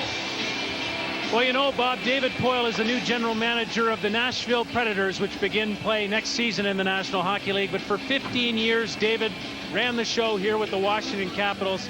David, first of all, I think you must be so satisfied to see what's developed, much of what you built. Well, this is certainly what everybody dreamed about with the franchise coming downtown to the MCI Center. And everybody that's anybody is here tonight. I've met so many people I've known over the years. It's I'm very proud of the franchise, very happy for all the former players and the fans that really hung in there for the years where the playoffs weren't quite this good. How exciting are things in Nashville? How's it look? Well, it's very exciting. We got a lot of energy there. We got 12,000 people that invested in tickets on blind faith that we're going to have a team, and we're going to draft in a couple of weeks. So can't wait to get some players, get them into Nashville, and I think it's going to be a great city for players to play in, for people to come to visit, and we just got to get here to the Stanley Cup playoffs before not too long. David, the people in Washington owe a lot to you. Good luck in Nashville. I appreciate it. Thank you. Guys. Washington coming a long way in the playoff here in 1998, all the way to the Stanley Cup final. First 3 games won by a margin of 1 goal, and one of those games in overtime. The 5-4 win at the Joe Louis Arena. But Detroit tonight has opened up a 3-goal lead here in the third period. We're coming up to the 6-minute mark. They bring it in offside. So only 14:20 left, and 3 goals to make up by Washington, and that's more than tough. Brown is one of 3 Red Wings with 2 points. Murphy and Fedorov the other 2. Brown has 2 goals. The Washington Capitals fought hard, but just haven't been able when they've had a chance to beat Osgood. And the Stanley Cup is arriving. I talked to Stanley, Bob. Did you know that when he was in town? Let me tell you what he told me. All right, the puck is knocked away by Osgood. In on the boards. They're going to try to hold it there.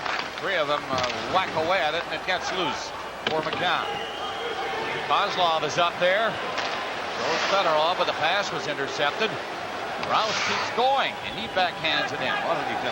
He told me he was sick of seeing only 1 game in the finals for the last 3, and it looks like 4 years.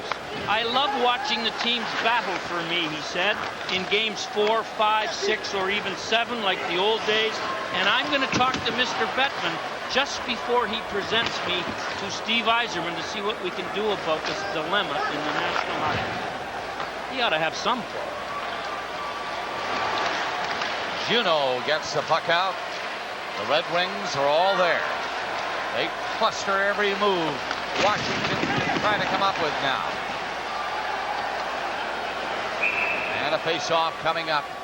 And it'll be outside the Washington line as the captain Yzerman is the guy who fell on it and brought about the stoppage.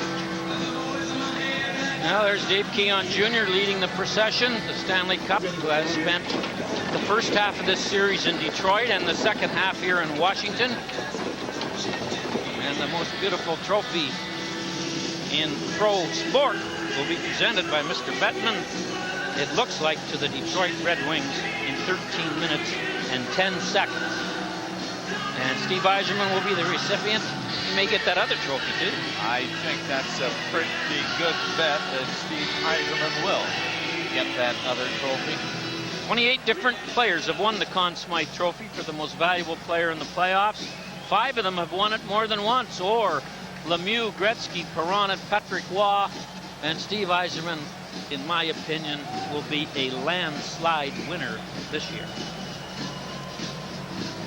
Kolzig had the other chance, but Washington, for him to win it, have to win some hockey games in the Stanley Cup final. And right now, it looks as if might not win any. Pass comes back in the Detroit zone, but the Red Wings are covering again, and Larionov gets it over to LaPointe. He rolled it in deep, Hansen around the net. Nearly had a bit of room to skate out, but the Red Wings made sure it stays in there for a while. Like that. Cleared on the board. Now it's tapped out to center. Up comes Klee. And the long shot nearly fooled Osgood. Nearly is not enough. Fetisov around the goal. Laid it up, and it's out again. 7:40 gone. Third period. Capitals now running out of time. Big time. 4-1 Detroit. Berube stopped it outside the line. Made the feed back, and it is shot in. For the Red Wings to pick it up and clear it out. Beautiful precision. The red and white get together, the three of them move it in. Closer a little bit late getting in, but Draper had made the play perfectly. Now they're going to try it again. Kosar and Draper. Kosar stopped. Simon the other way with it. Hunter had it knocked off his stick. And Ricky has to back up. Detroit will change now.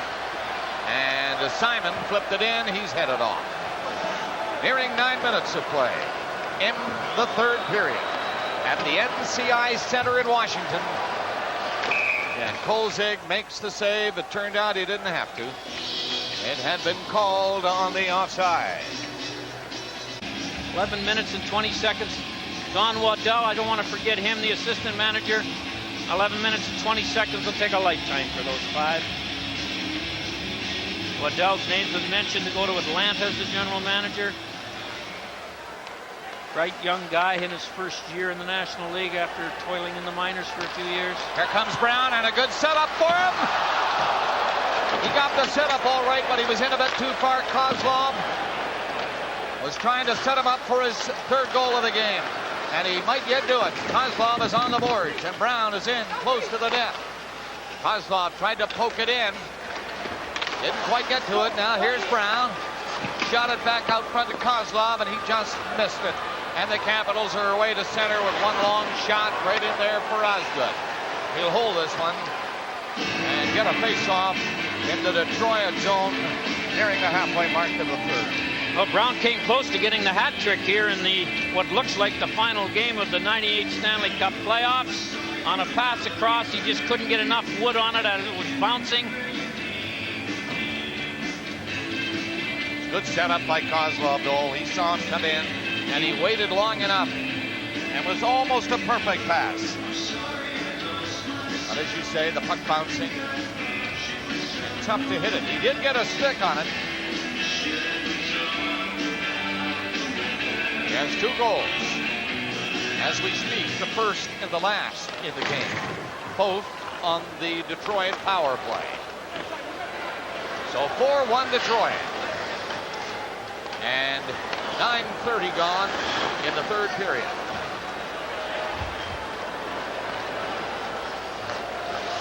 And yes, I think now they'll be getting Lord Stanley out of the crate.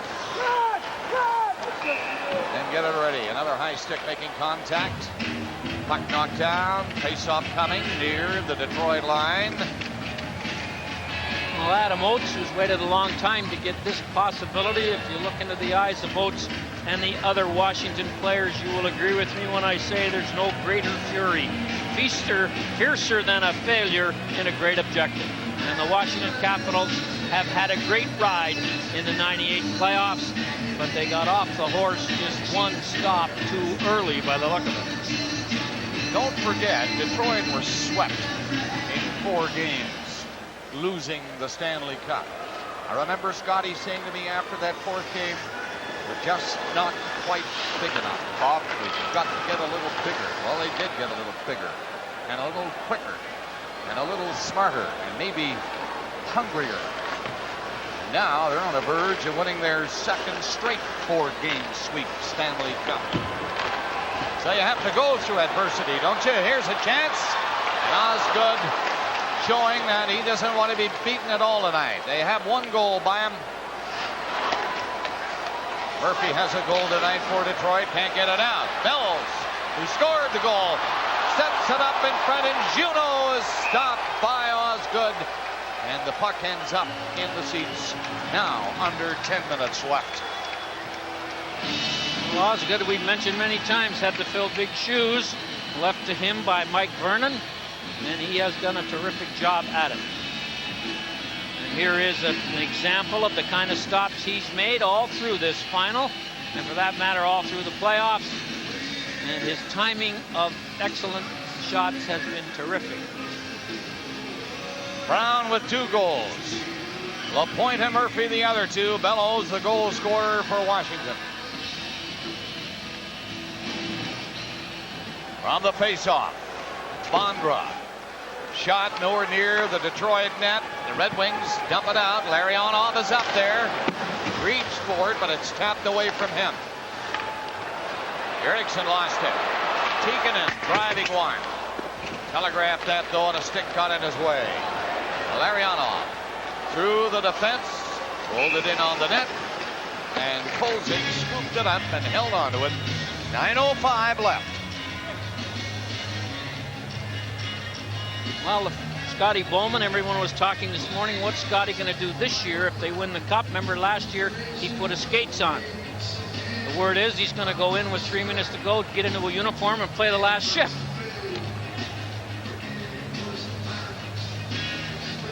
Harry referring to last year when he decided, close to his 7th Stanley Cup, that he put the skates on. He told the trainer to get them ready. I'm going to do something I've always wanted to do, couldn't as a player. But as a coach, he finally did.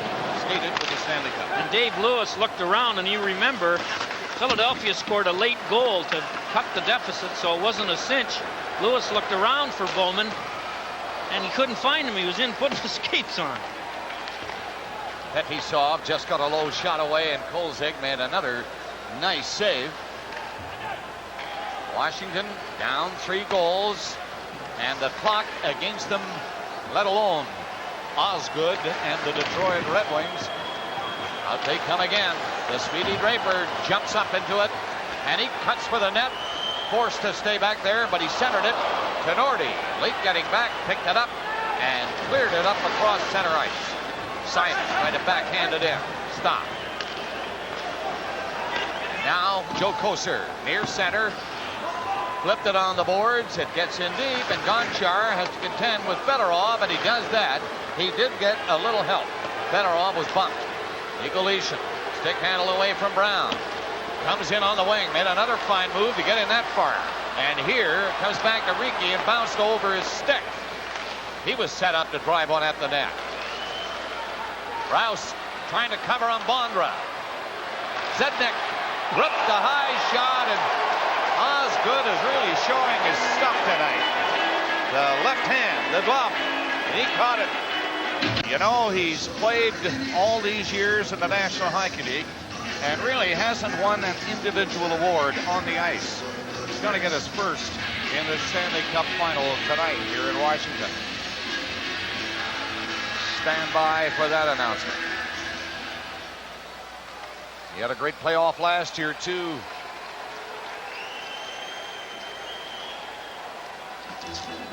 He has not got a point tonight, and in final games he's got, counting last year and this year, he's got a 7-game final cup round point streak. With Brian Trottier holds the record with 15 straight games in final series where he scored at least a point. But Yzerman always gets them when you need them. We know that. The second game, he seemed to lift the team when they were down 2 goals. Fought his way all over the ice. And then they were down 2 goals again. And here he is again, folks. Blasting one at Kolzig. Trying to get a rebound. Doesn't come. And then he fired the Red Wings again. And they eventually came back and won the game with the Draper goal in overtime. And brother, has he done it this time, Steve Yzerman. Now let's give you a little recap of his series. He's the best two-way center in the league now. He had the fewest points of his 13 years, in the last 13 years, 69 this year, but many say it was his best year. When you take everything into consideration, he used to be a 150-point player who was not known for all the things we love about him now, if you're a coach. Eriksson from the blue line. The shot did squeeze through, hit a leg getting to the goalie, and Kolzig just steered it away. Puck gets down over the Detroit line, but Zednik won't be able to get to it. Might draw a penalty on it. He was tied up enough for McCrary to call an interference penalty, and Detroit will be short-handed. They have to kill off 2 minutes, only 6 minutes and 52 seconds left. Well, Fetisov gets an obstruction interference penalty on the play, and the Washington Capitals with a brief reprieve mentally. Here it is, the penalty right there. He won't let young Zednik get to the puck. Zednik tries his best, but he's tied up. This is another department where Washington needed to step it up tonight. Well, Detroit did too, but they did. I speak of the power play. Scotty has got his power play going with his team tonight. They've scored 3 times. They practiced hard at it yesterday. And Washington is 0 for 3 in this game and 2 for 16 in this series. And Yzerman is hauled down. Doesn't get the call. Looked over to the referee. Capitals pick it up and drift it in off the boards. Yzerman on the puck, lifting it out, heading to the bench.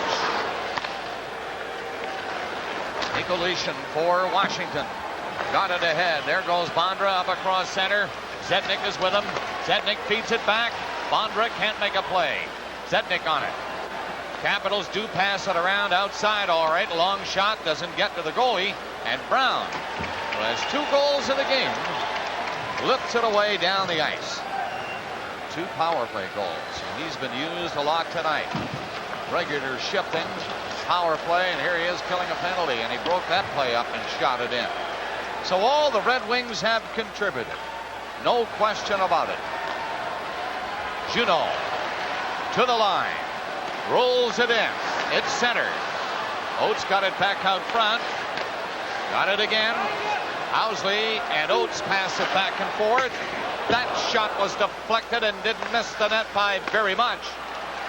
And now it's cleared down the ice by McCown. 5:30 left in the third and 35 seconds left in the penalty. Against Fetisov of Detroit. Mariano. Another shot for Kolzig. Capitals up with it. Their first time to the Stanley Cup final. Pretty soon they'll be talking about when will they get the next shot. And that's $1 million question these days. You don't get many chances. No, you don't. And they were a Cinderella team this year. Cinderella doesn't make it too often to the finals if you look back through the years. So the ball is nearly over for Washington. Bellows knocked it down and couldn't get a shot. Under 5 minutes left to play in the third period in game 4. Detroit winning the first 3 games by a 1-goal margin. One of them in overtime. Game number 2, that was the 5-4 win. 2-1 in the first, 2-1 in the third. It is 4-1 here in the fourth. And the penalty has been served. We have 4 minutes and 20 seconds remaining. Game 4. Off money as they should. They work long hours. They save the owners money on rehab and good health care. They tailor to every need for the equipment for the players. The league, the team should give them one share and the players should vote them another. They're not included in the pool. They are, if you've coached a team in this league and you've had trainers that are good, like I had the best two, Kenny Flager and late Larry Ashley, they are not taken care of, and it's a shame. Washington's time running short. 3:55 left to play in the third period here at the MCI Center in Washington. The Capitals with a terrific playoff here,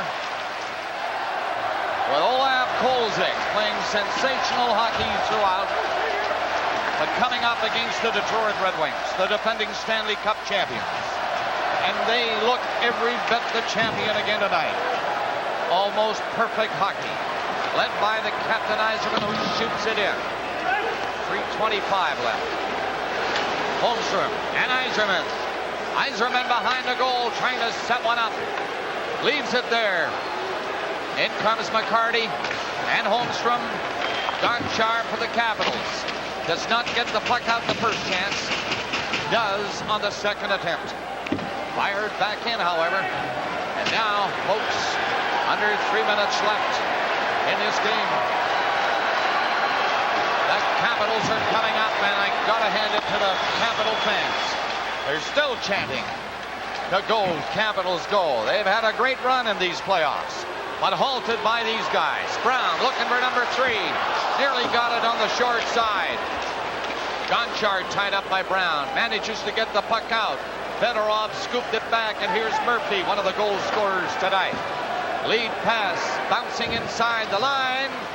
Nearly got over in front of the net. The Washington Capitals, led by Johansson's long shot off the pad of Osgood. Bondra comes in there. 2 Red Wings will take care of his plans. And the Red Wings, Shanahan got it across his own line to the center ice area. Rouse will come back and take it from the goalie. Laid it on the boards and out. Johansson has to wait. We have under 2 minutes to wait for the Stanley Cup to be presented. Tikkanen trying to center one. No dice. Red Wings cover. Red Wings get it out. And LaPointe just rolls it in. 1:45 left in the third period. And the Detroit Red Wings are about to win their second straight Stanley Cup. 4 games last year. Looks like 4 now. The Detroit players who are not dressed for this game tonight are now dressed. They've gotten changed into their red and white Detroit playing uniforms in the room, and they're going to come out and join the celebration in 1:24 from now. So the whole works will be on the ice. Isn't that something? The Red Wings winning their second Stanley Cup in a row. 1:10 left in the third period. And this will be the final curtain call for the Washington Capitals. Down the ice it goes. We're in the last minute. And the crowd slowly getting to its feet.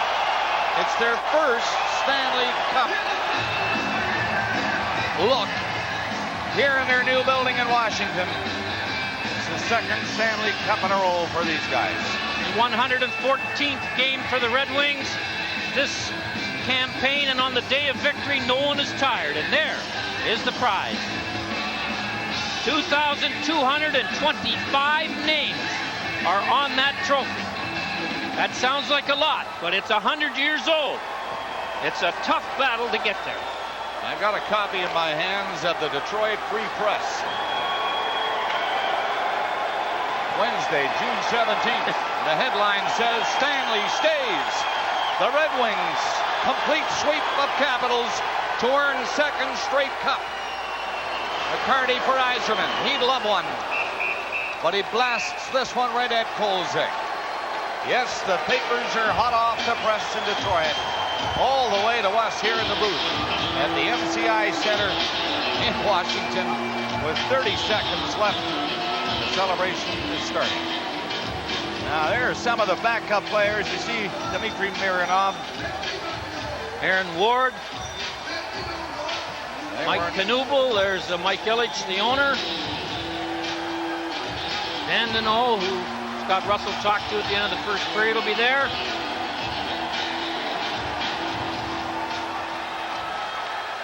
One more face-off. Was that it for the linesman? Larionov plays it back. LaPointe in the center ice area. Under 20 seconds. The Stanley Cup is coming up. They'll roll it out soon. On the big ice surface here at the brand new building in Washington. 9 seconds. They count them down. The Detroit Red Wings have won the Stanley Cup 1998.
Right, Barry Smith, I'll try to take it easy on you, but here are two guys that I know Scotty Bowman gives so much credit to, and maybe you don't get enough. Barry Smith and Dave Lewis. Barry, tell us about the key to a 4-game sweep again this year.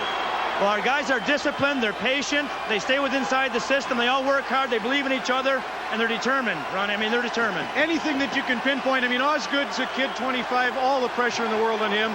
Larry Murphy's just skating over here. Can you pinpoint maybe the performances or the magical things that happen? Well, Ozzy battled. I mean, he battled from day one of the season, not from the playoffs. There were so many questions that had to be answered. He answered every one.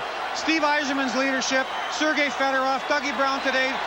This is a team. This is what this organization's all about, is team. What about Scotty? He was really riled up in game 2. Barry, anything different about his approach to winning his 8th title? When he gets into it, he gets into it. So we like him riled up every once in a while. Well, congratulations. I said he speaks so highly of you. Enjoy it. Thank you very much. Thank you very much. Thank you.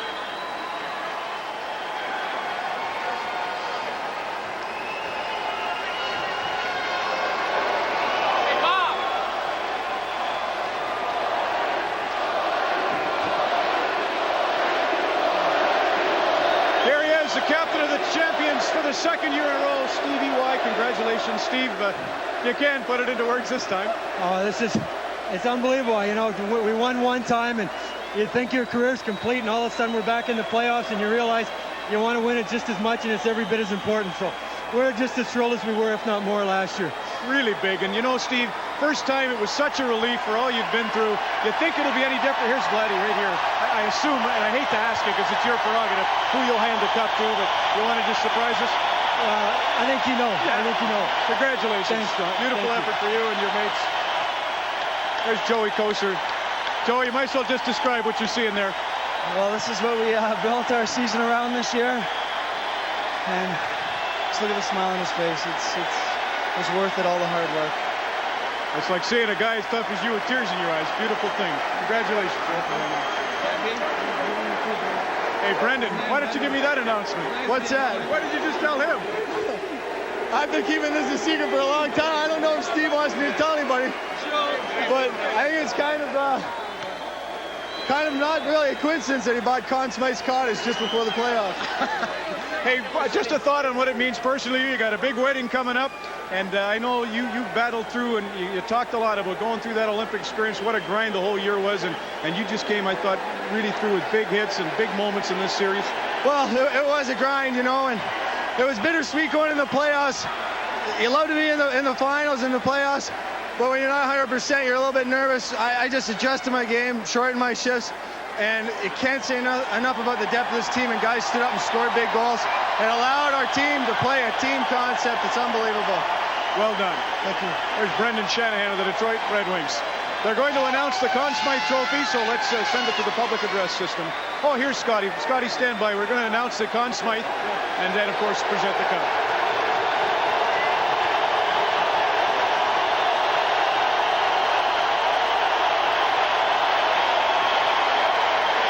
Ladies and gentlemen, please welcome National Hockey League Commissioner Gary Bettman to present the Conn Smythe Trophy to the 1998 Stanley Cup Playoffs Most Valuable Player. The winner of the Conn Smythe Trophy as the most valuable player, a unanimous selection for a great leader and a great player, Steve Yzerman.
Well, Scotty, you've got one for Suella, one for yourself.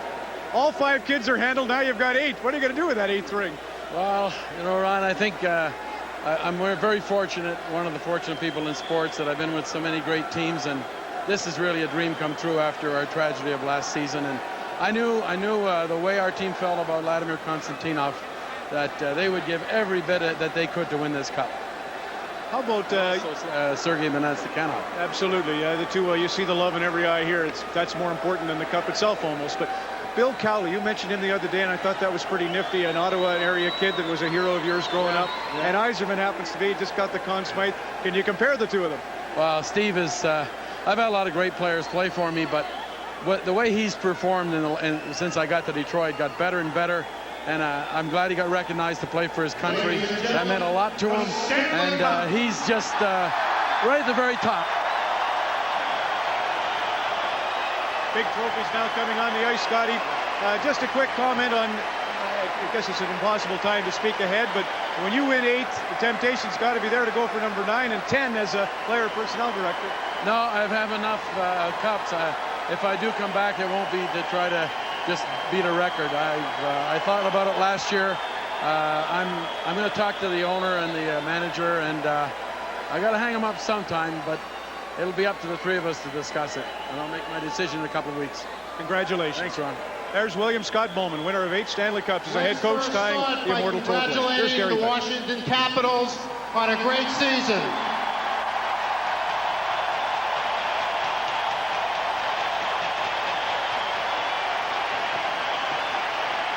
Irene and Abe Poland, George McPhee, Ronnie Wilson, all the players.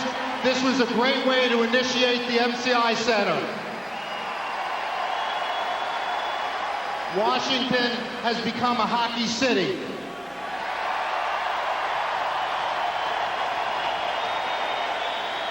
And now let's talk about Hockey Town. Vladimir Konstantinov and Sergei Minotsikhanov have been great inspirations for their teammates. To win the Stanley Cup back-to-back means overcoming adversity, means doing your best, and I know your teammates and all of us hope that the courage they've shown will be an inspiration to you as you continue your recovery. This is a great team, a great organization. Mike and Marian Illich, Ken Holland, Scotty Bowman, all of the players, you ought to be congratulated.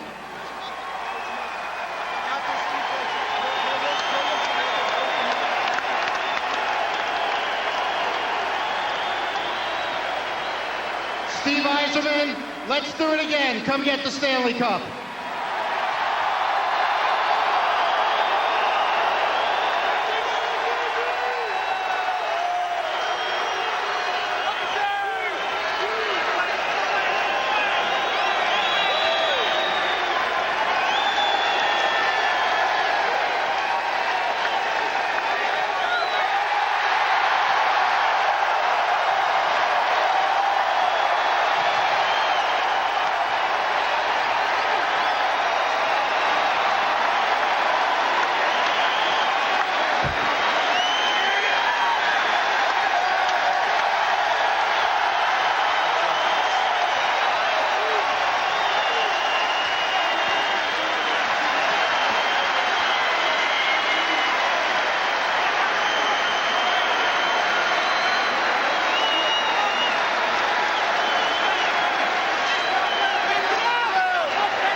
Here's the owner of the Detroit Red Wings and two-time Stanley Cup champions, Mike Illich. Mike, maybe describe the feelings you have here in Washington tonight. Boy, did that sound good when you said that. You're just sinking in now. Well, you've earned it. Oh, thank you very much. It's you know, with Vladdy here and the guys wanted him here, and it was very important, and they wanted it to stay so focused, and I didn't know how hungry they were. It's hard to measure that, but they have a lot of pride, and Washington's a good team, but our guys really wanted it.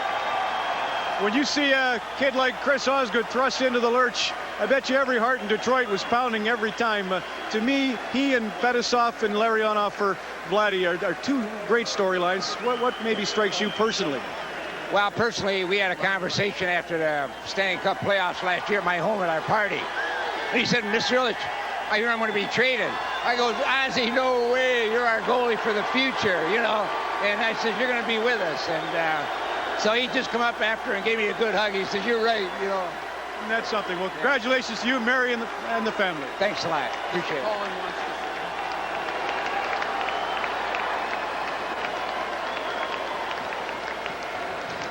You know, I know every hockey player would love to win the Stanley Cup. But I do believe, knowing hockey players as I do, that when they see the cup here being raised tonight by the Detroit Red Wings, they're satisfied.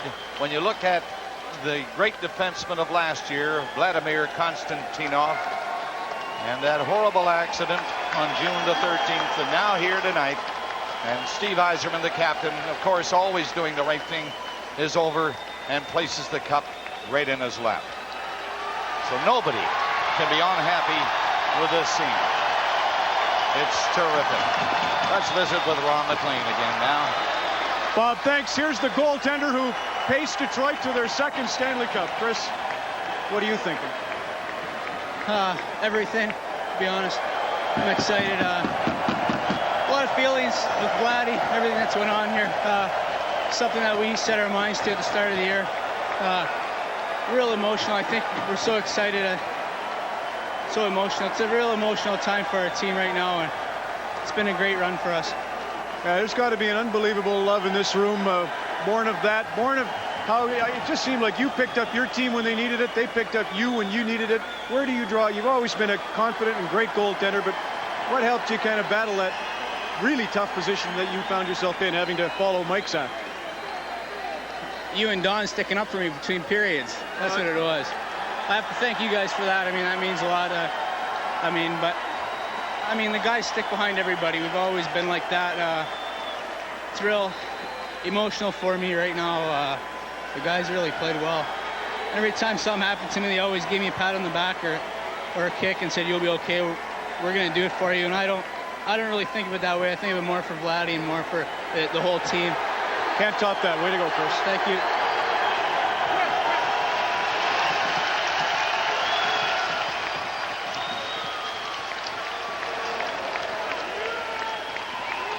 Well, I don't think it comes as any great surprise, Harry, that the Detroit Red Wings would win the Stanley Cup again. Here's Vladimir Konstantinov, and the big defenseman, of course, with him, Vyacheslav Fetisov. The Stanley Cup went to Moscow last year, probably getting set for another trip. Well, the Detroit Red Wings had the depth, they had the leadership, and they had the coaching. And when you get those three things going in the same direction at this time of the year, here is the rich reward. A chance to lift the Stanley Cup over your head. Every hockey player's dream.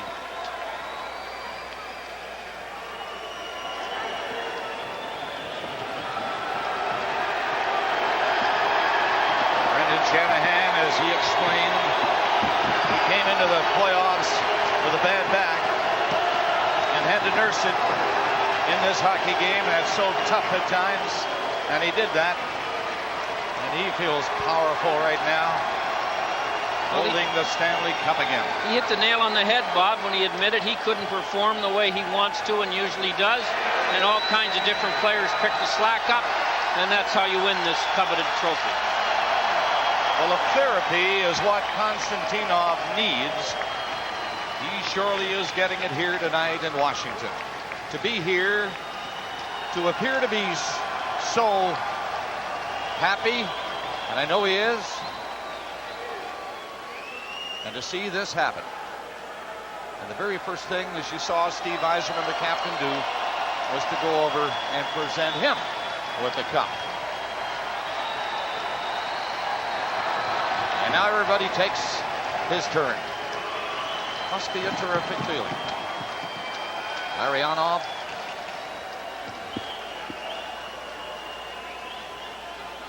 Everybody who ever laced on a skate dreams of a day like this. Kozlov. We've all won it, Bob, in our imagination, have we not? But only a select few get a chance to really win it.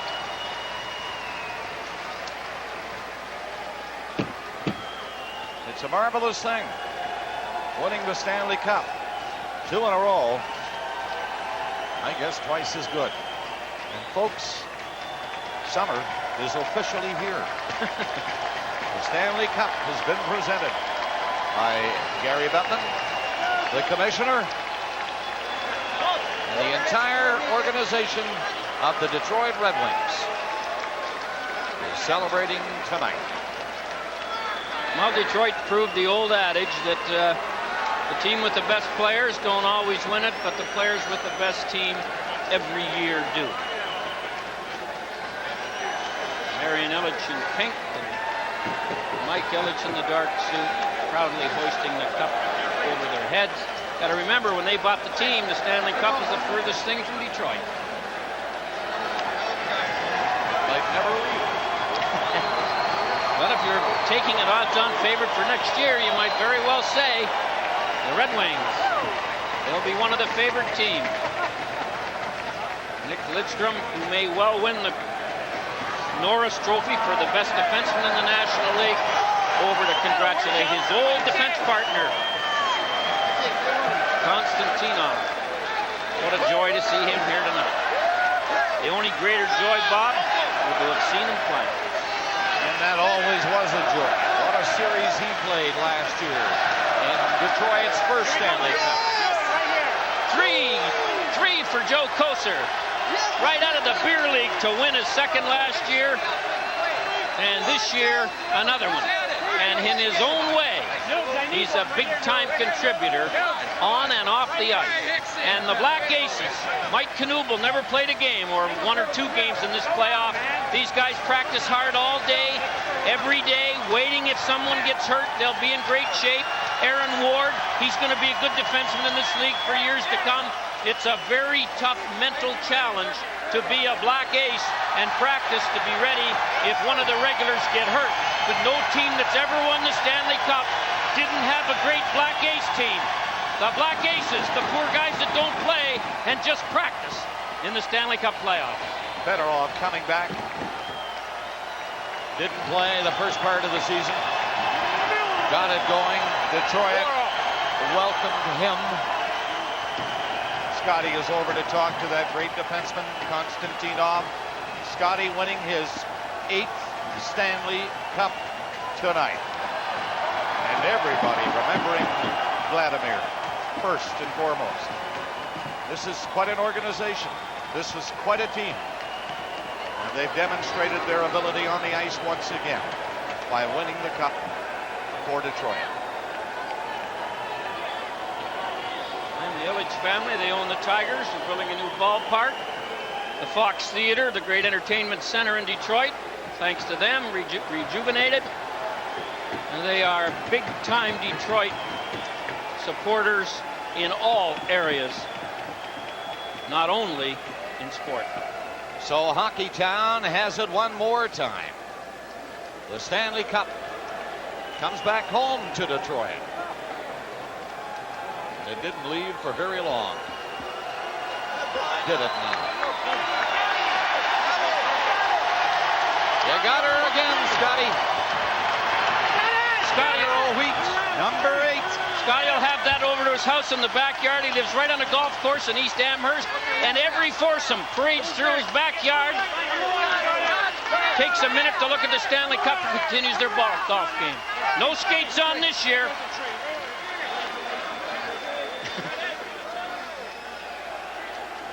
Well, you know Scotty, he wants to do something, he'll do it. He's done it, so that's that. Now, you don't win this trophy unless you have leadership from all areas, and that's one thing the Red Wings have.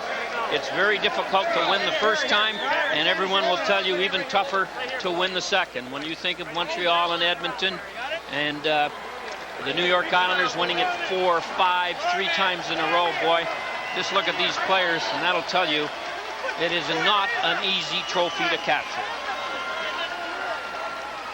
But you know, Pittsburgh, the last team to win back-to-back Stanley Cups, it seems to be catchy, doesn't it? You win it once, you can't get enough. But it's such a tough, long road to win it once.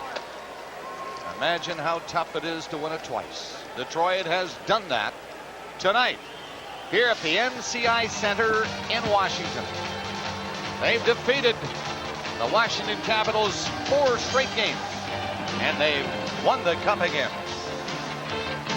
Right on, Ron. Here are the Rouse boys, and I know it's important to have family around when you're in victorious moments. Can you express what it's like to win this thing again, Bob? Oh, it's always tough to describe, but you know, we fought through a lot of adversity this year. You know, they counted us out real early on. Obviously, the accident had a lot to do with that, and everyone had to pull together. But give Washington some credit. They battled hard, and you know, we just had some guys that stepped up every night. It was a different guy stepping up.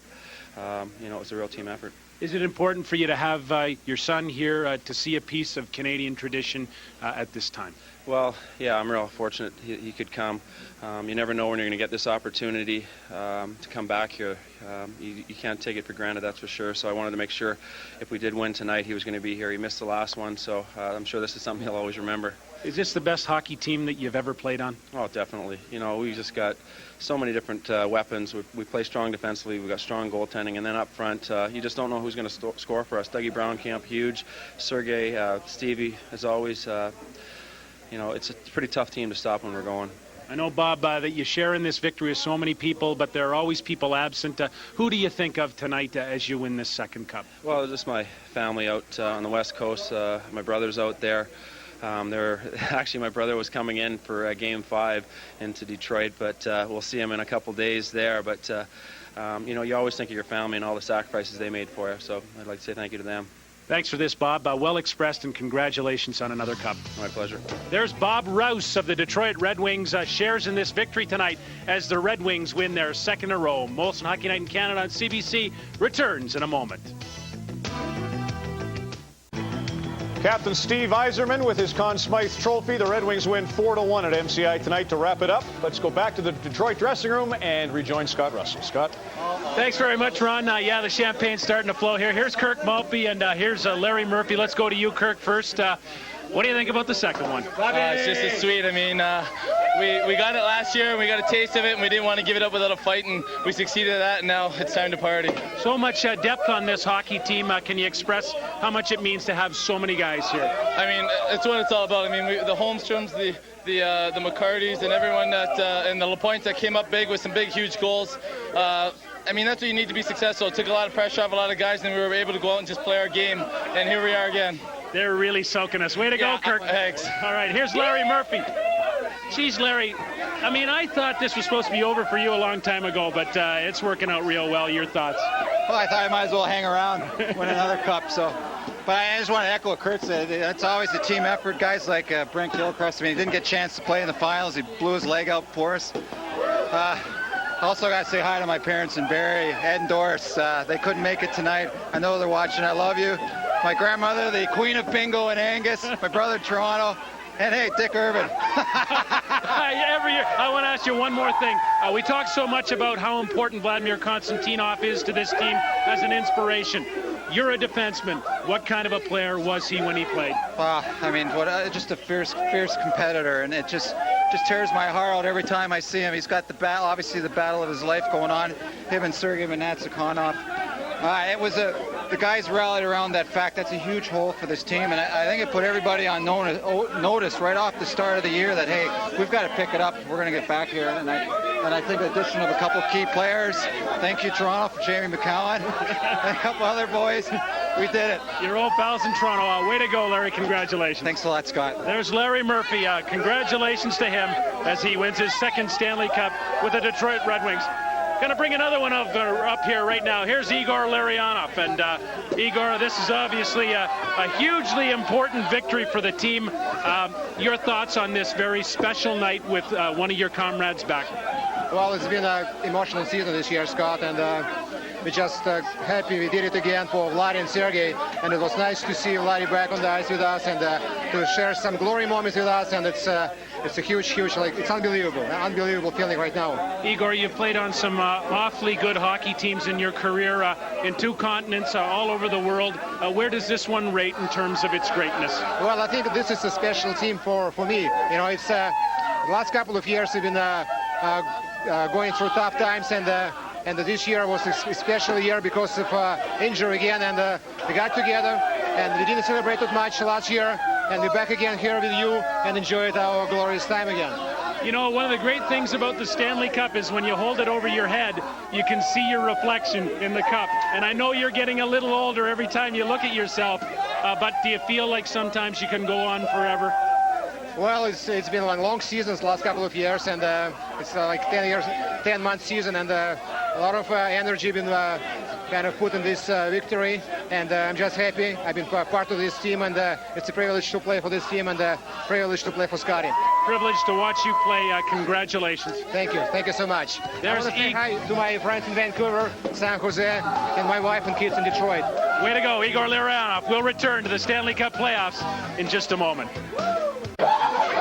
Celebration continues in D.C. on the part of Detroit, and there's one of the great warriors, Slava Fetisov, 40 years old, another Stanley Cup with the Detroit Red Wings, and here are two guys that contributed greatly to the Cup. First of all, Chris Draper, and here is Jamie McCown, who's won his second Cup, his first being with Calgary. Chris, how much does this mean the second time around? It's great. I think the ultimate moment was us putting the Stanley Cup in Vladdy's lap and him wheeling around out there. From as soon as the playoffs started, it was dedicated to Vladdy, and we did it for him. It's just so great to have him here tonight. Your mom and dad have been so loyal to you and followed you. Your mom can't even watch you play when it gets critical. Do you want to say thank you to the sacrifices that they've made? Yeah, it's unbelievable. I mean, I'm the luckiest guy in the world to have two parents and two sisters like I have, and I just wish they could be here tonight, but I know for sure they're sitting there watching, and knowing my mom and dad, they probably cracked open a little champagne themselves. Mike might be a little sour that he's not getting interviewed, but I'm trying to represent the family well. Mike and Marilyn, I've never seen two people jump so high as when you scored that goal the other night. Congratulations. Thank you very much. All right, there's Chris Draper, and here's Jamie McCown. Been a long time, as we said, since '89 when you won that Cup. Is the second one as sweet or more sweet? I think definitely this one's a little nicer. You don't realize how tough it is to really win it, and one of the first things that came across me was the fact that this is a moment that you just got to seize, and we were lucky enough that we got through the first three games. Washington played unbelievable, really, and then this last game, I guess they lost a little bit of heart, but came through, and right now I'm just happy. I'm happy for all my friends and all the supporters, and about the only thing I wish is that we could have won one in Toronto. Can I ask you this? This team expressed a lot of confidence in you. They brought you here and they wanted you for this Cup run. Does that, to a hockey player, mean a great deal? Well, not only a hockey player, to anyone. I mean, everyone wants to be appreciated in whatever their job is.